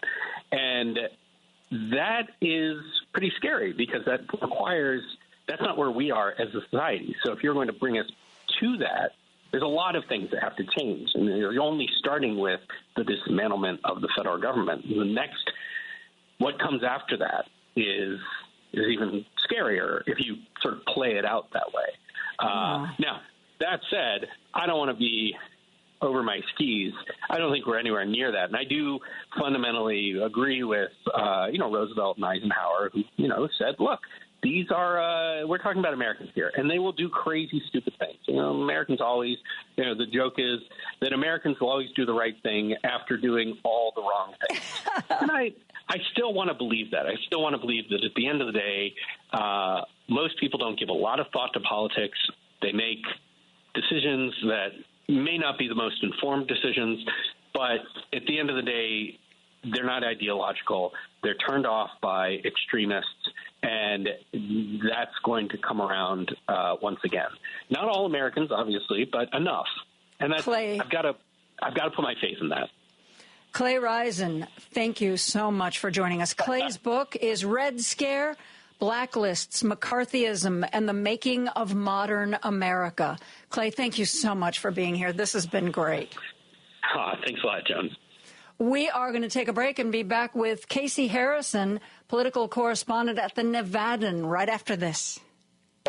If you've missed any of today's show, you can listen on Spotify, Apple Podcasts, TuneIn, iHeartRadio, YouTube, Amazon, or HeartlandSignal.com. Just search for Joan Esposito. Live, local, and progressive.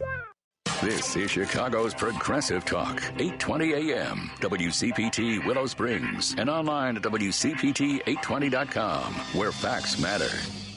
Joan Esposito, live, local, and progressive on WCPT 820. Joining me is Casey Harrison, political correspondent at the Nevadan, which is a Courier Newsroom publication.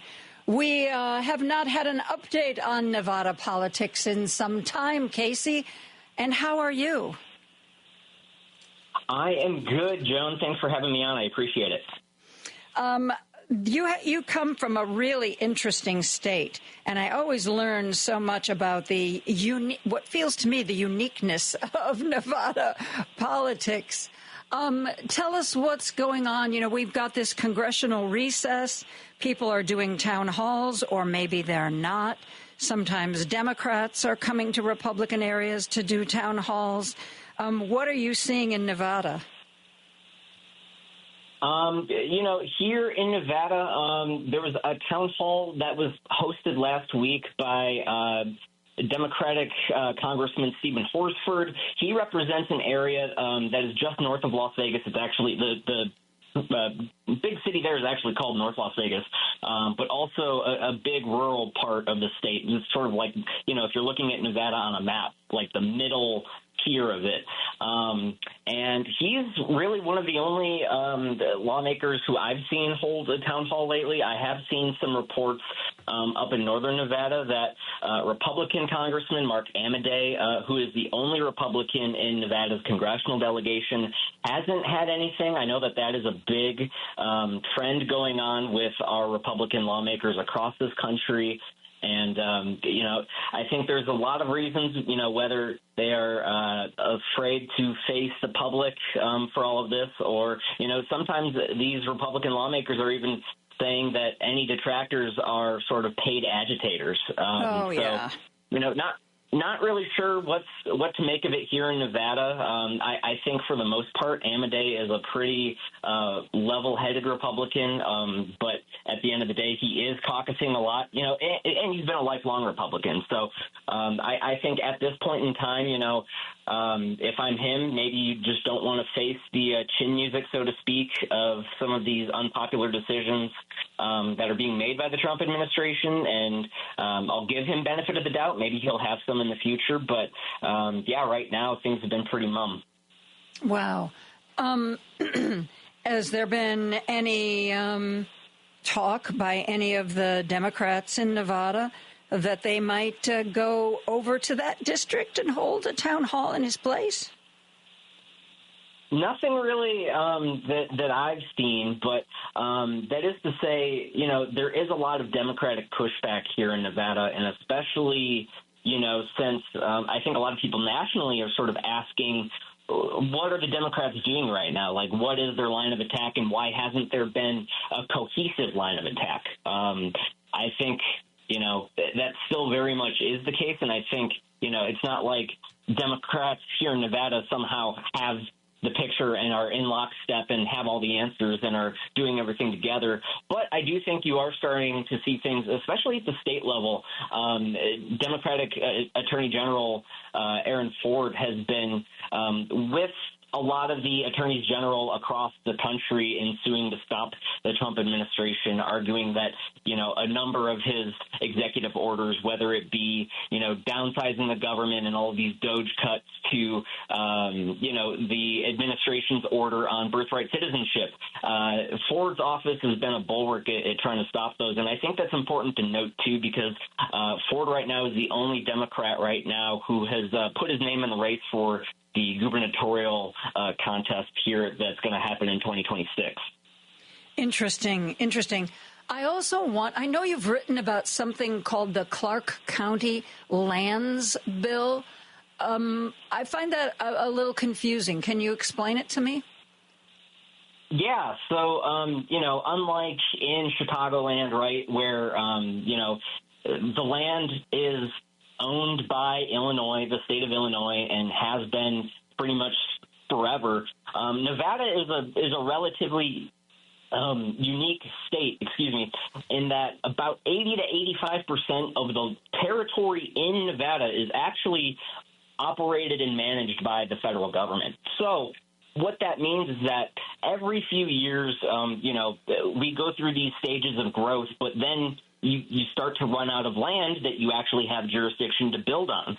So every few years, officials have to work together in Congress to basically put a bill, pass it into law, and have it signed into law to allot more land from the government and transfer it to the state so that it can be built.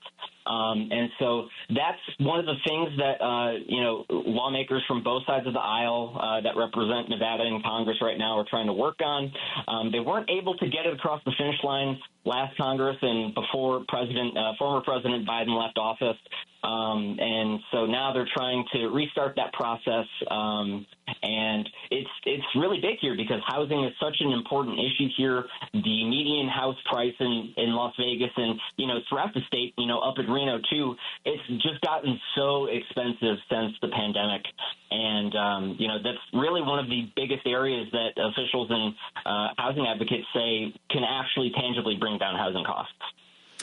It's since the pandemic, so people looking for good weather, lots of space, that sort of thing?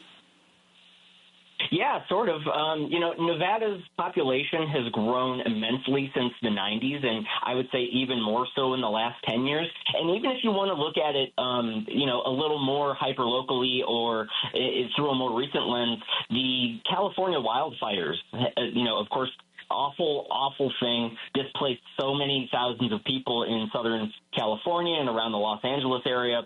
That's only about a 4 or 5 hour drive from Las Vegas. And so I think a lot of people have, they're getting their insurance money, or they're either just saying, you know what, it's too expensive in California, and we are going to set our sights on Nevada, where, things have gotten very expensive here lately, but still in the context of California, and especially Southern California, it's much more affordable here to, start a life or buy a new house or even rent than it is, around LA or other parts of Southern California. Do you guys have jobs for all those people? Now, I know, especially if they're coming from California in the film or television industry, Sony and Warner Brothers made the big announcement that they're moving ahead with that big studio complex in Nevada. I think it's near Las Vegas. So, there'll potentially be some jobs for them. But overall, how's the job market? Well, the overall job market, and we can talk about the film tax credit program in a second, but the overall job market is a little rough right now.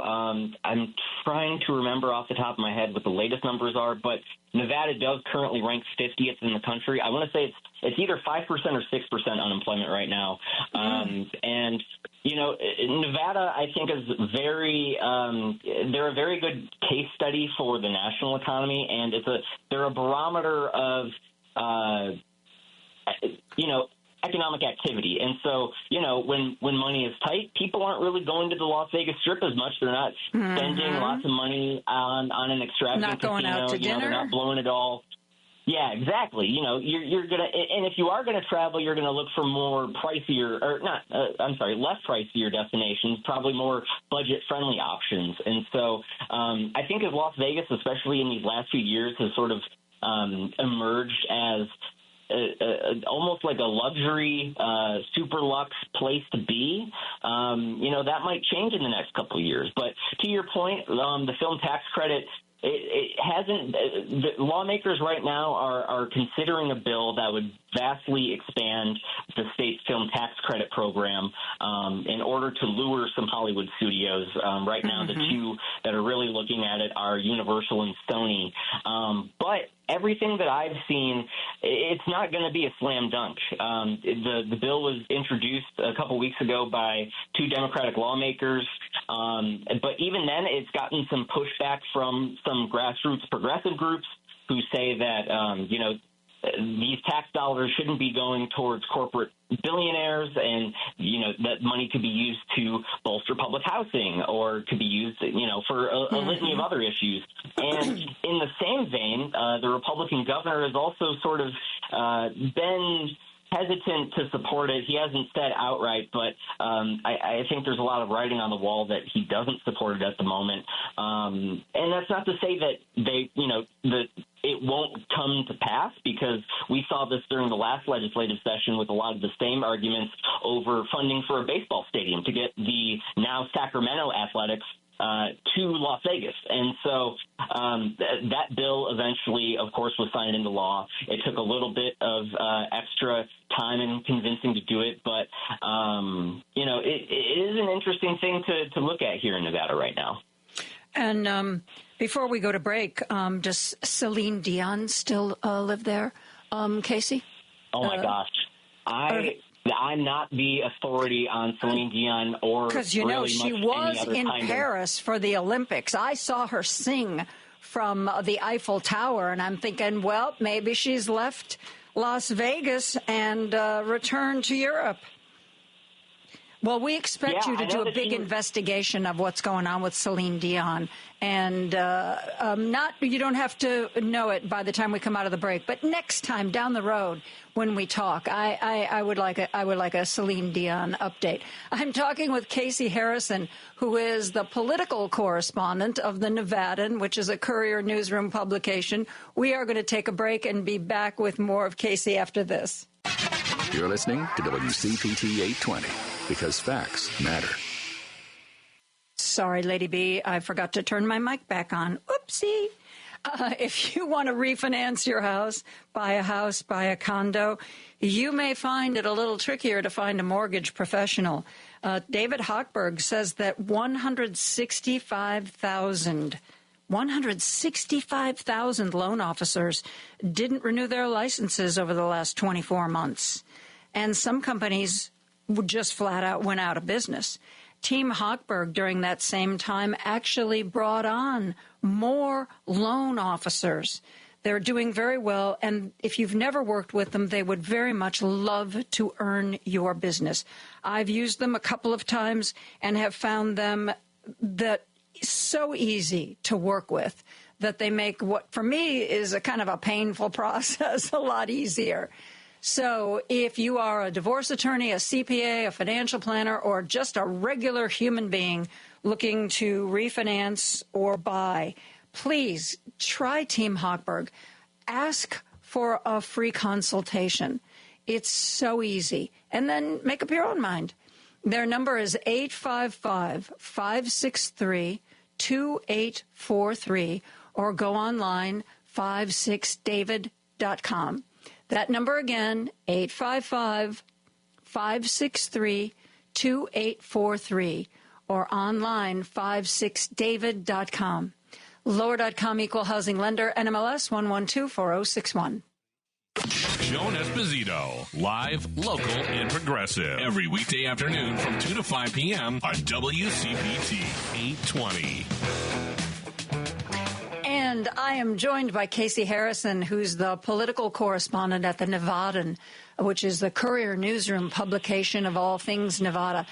Casey, there's been, you've done some of this. I've read some other reporting on the minimum wage in Nevada, but how even though there's a minimum wage, a lot of people end up not actually making the minimum wage because of employer wage theft. Talk about that, if you would. Yeah, so that was a big story, a big hot topic this week that there was a recent report that came out with the Workplace Justice Lab at Rutgers University. They say that since 2005, when Nevada's minimum hourly wage was $5.15 an hour, the underpayment has cost workers here about $122 million annually. And if you add that up, that's $2.4 billion in that time frame, so about 20 years. And, of course, as you would probably expect, young, part-time, and less educated workers are the most at risk of being underpaid. And that is especially true for women of color and who are particularly undocumented or non-citizens. Mm-hmm. Yeah.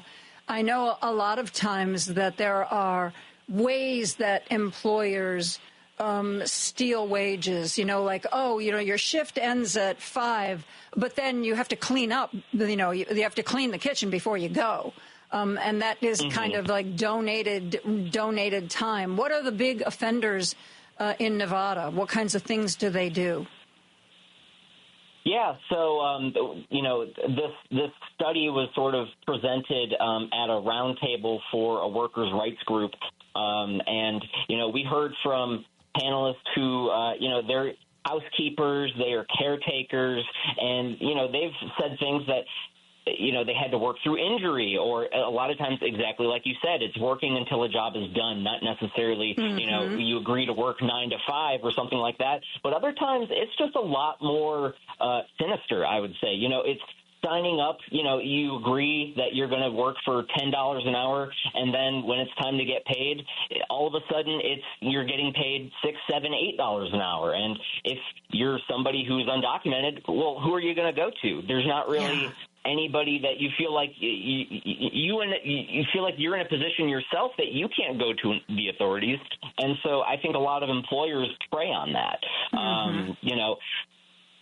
I talked earlier about how, it's particularly childcare workers, housekeepers, and especially those who work in private households. So not people who are working on the Las Vegas Strip or at a casino or anything, but, think a nanny or a babysitter or something like that, a cleaner that you might find. They are about 5 times more likely to experience wage theft than the average worker, who has about a 3.4% chance of being underpaid. So, that's 18% of people who work in that sector right there, and it's not limited to them either. A lot of restaurant workers, a lot of people in like cosmetology, nail techs, things like that, and agriculture workers. Of course, Nevada doesn't have a huge agriculture sector, but you add it all up and it's about 40,000 people a year who are being underpaid. Wow. And you mentioned a lot of people without the proper documentation. Have you seen an uptick in ICE raids under the current administration? Well, it's hard to say for certain because, it's not something that I've looked into, and it's not something I'm necessarily sure that the Trump administration has been very privy to share publicly. So you do see notifications here and there. The Las Vegas Review-Journal, which is one of the big newspaper in town for Las Vegas, they'll report whenever, an undocumented person has been arrested in relation to a crime.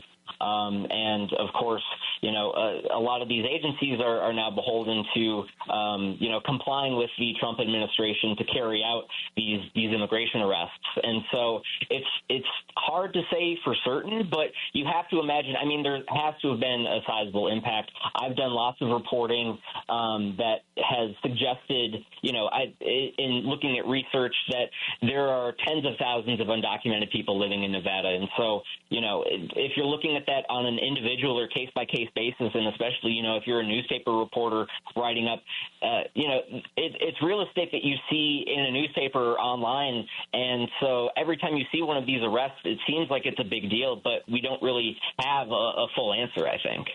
Yeah. And who knows if it's a question of it's not happening or if they just haven't gotten around to you guys yet, because I do think that more democratic blue state, blue cities are going to be the target first. Definitely. Yeah. No, I think you're exactly right. So what else have you been working on? I know that did you report on an investigation that had been done by a Reno television station? I don't know if you were a part of that investigation about the highway patrol. What can you tell me about that? So I haven't gotten around to reporting on it yet, but this was something that I saw that was making the rounds, and it's been talked about a lot here, especially this week. But a TV station up in Reno, they have found that the Nevada Highway Patrol, which is of course controlled by state police, their union sent out a memo that they will no longer be patrolling or conducting traffic stops during the graveyard shift. So from 2 a.m. to 5 a.m. And that's largely due to staffing shortages. There's a 45% vacancy rate right now with state police. Really? And that's due for a number of reasons. The union said, according to this article, that they don't really have the resources to compete with some of the other police agencies in Nevada. One that comes to mind right now is the Las Vegas Metropolitan Police Department. That is the biggest law enforcement agency in the state of Nevada. And part of that is because not only is the pay not as good, and so, the highway patrol job is kind of seen as a stepping stone, but they also don't have the resources when it comes to retirement contributions and things like that and other benefits. So that was something that state lawmakers tried to tackle a little bit during the last legislative session. I think when we talked last time, I explained a little bit about how Nevada's part-time legislature works and how they only have the capacity to work, about 4 or 5 months of the year, in every other year to kind of tackle all their problems. But so there was a bill in the 2023 session that made it to Governor Lombardo's desk that would have increased the contribution for state troopers and their retirement funds, and that was it was vetoed, which I think caught a lot of people by surprise because the governor, he was the former sheriff of the Clark County, for Clark County, which oversees Las Vegas Metro, like I said, the biggest agency in the state. So as somebody who ran on sort of a back the blue type of platform, I think that surprised a lot of people. He cited fiscal issues and not being able to sustain these contributions long term. So, through a lens of fiscal responsibility, maybe it was a good idea. But I think, optically, not being able to pay your first responders and cut to this being the new reality, cops now are so tied up with responding to crashes that I think it's a very scary prospect that you won't even be able to have a preventative a preventative measure to that because there's nobody who's conducting stops now because they're so short-staffed. So it isn't just that there's another law agency to take up the slack. These just aren't going to happen.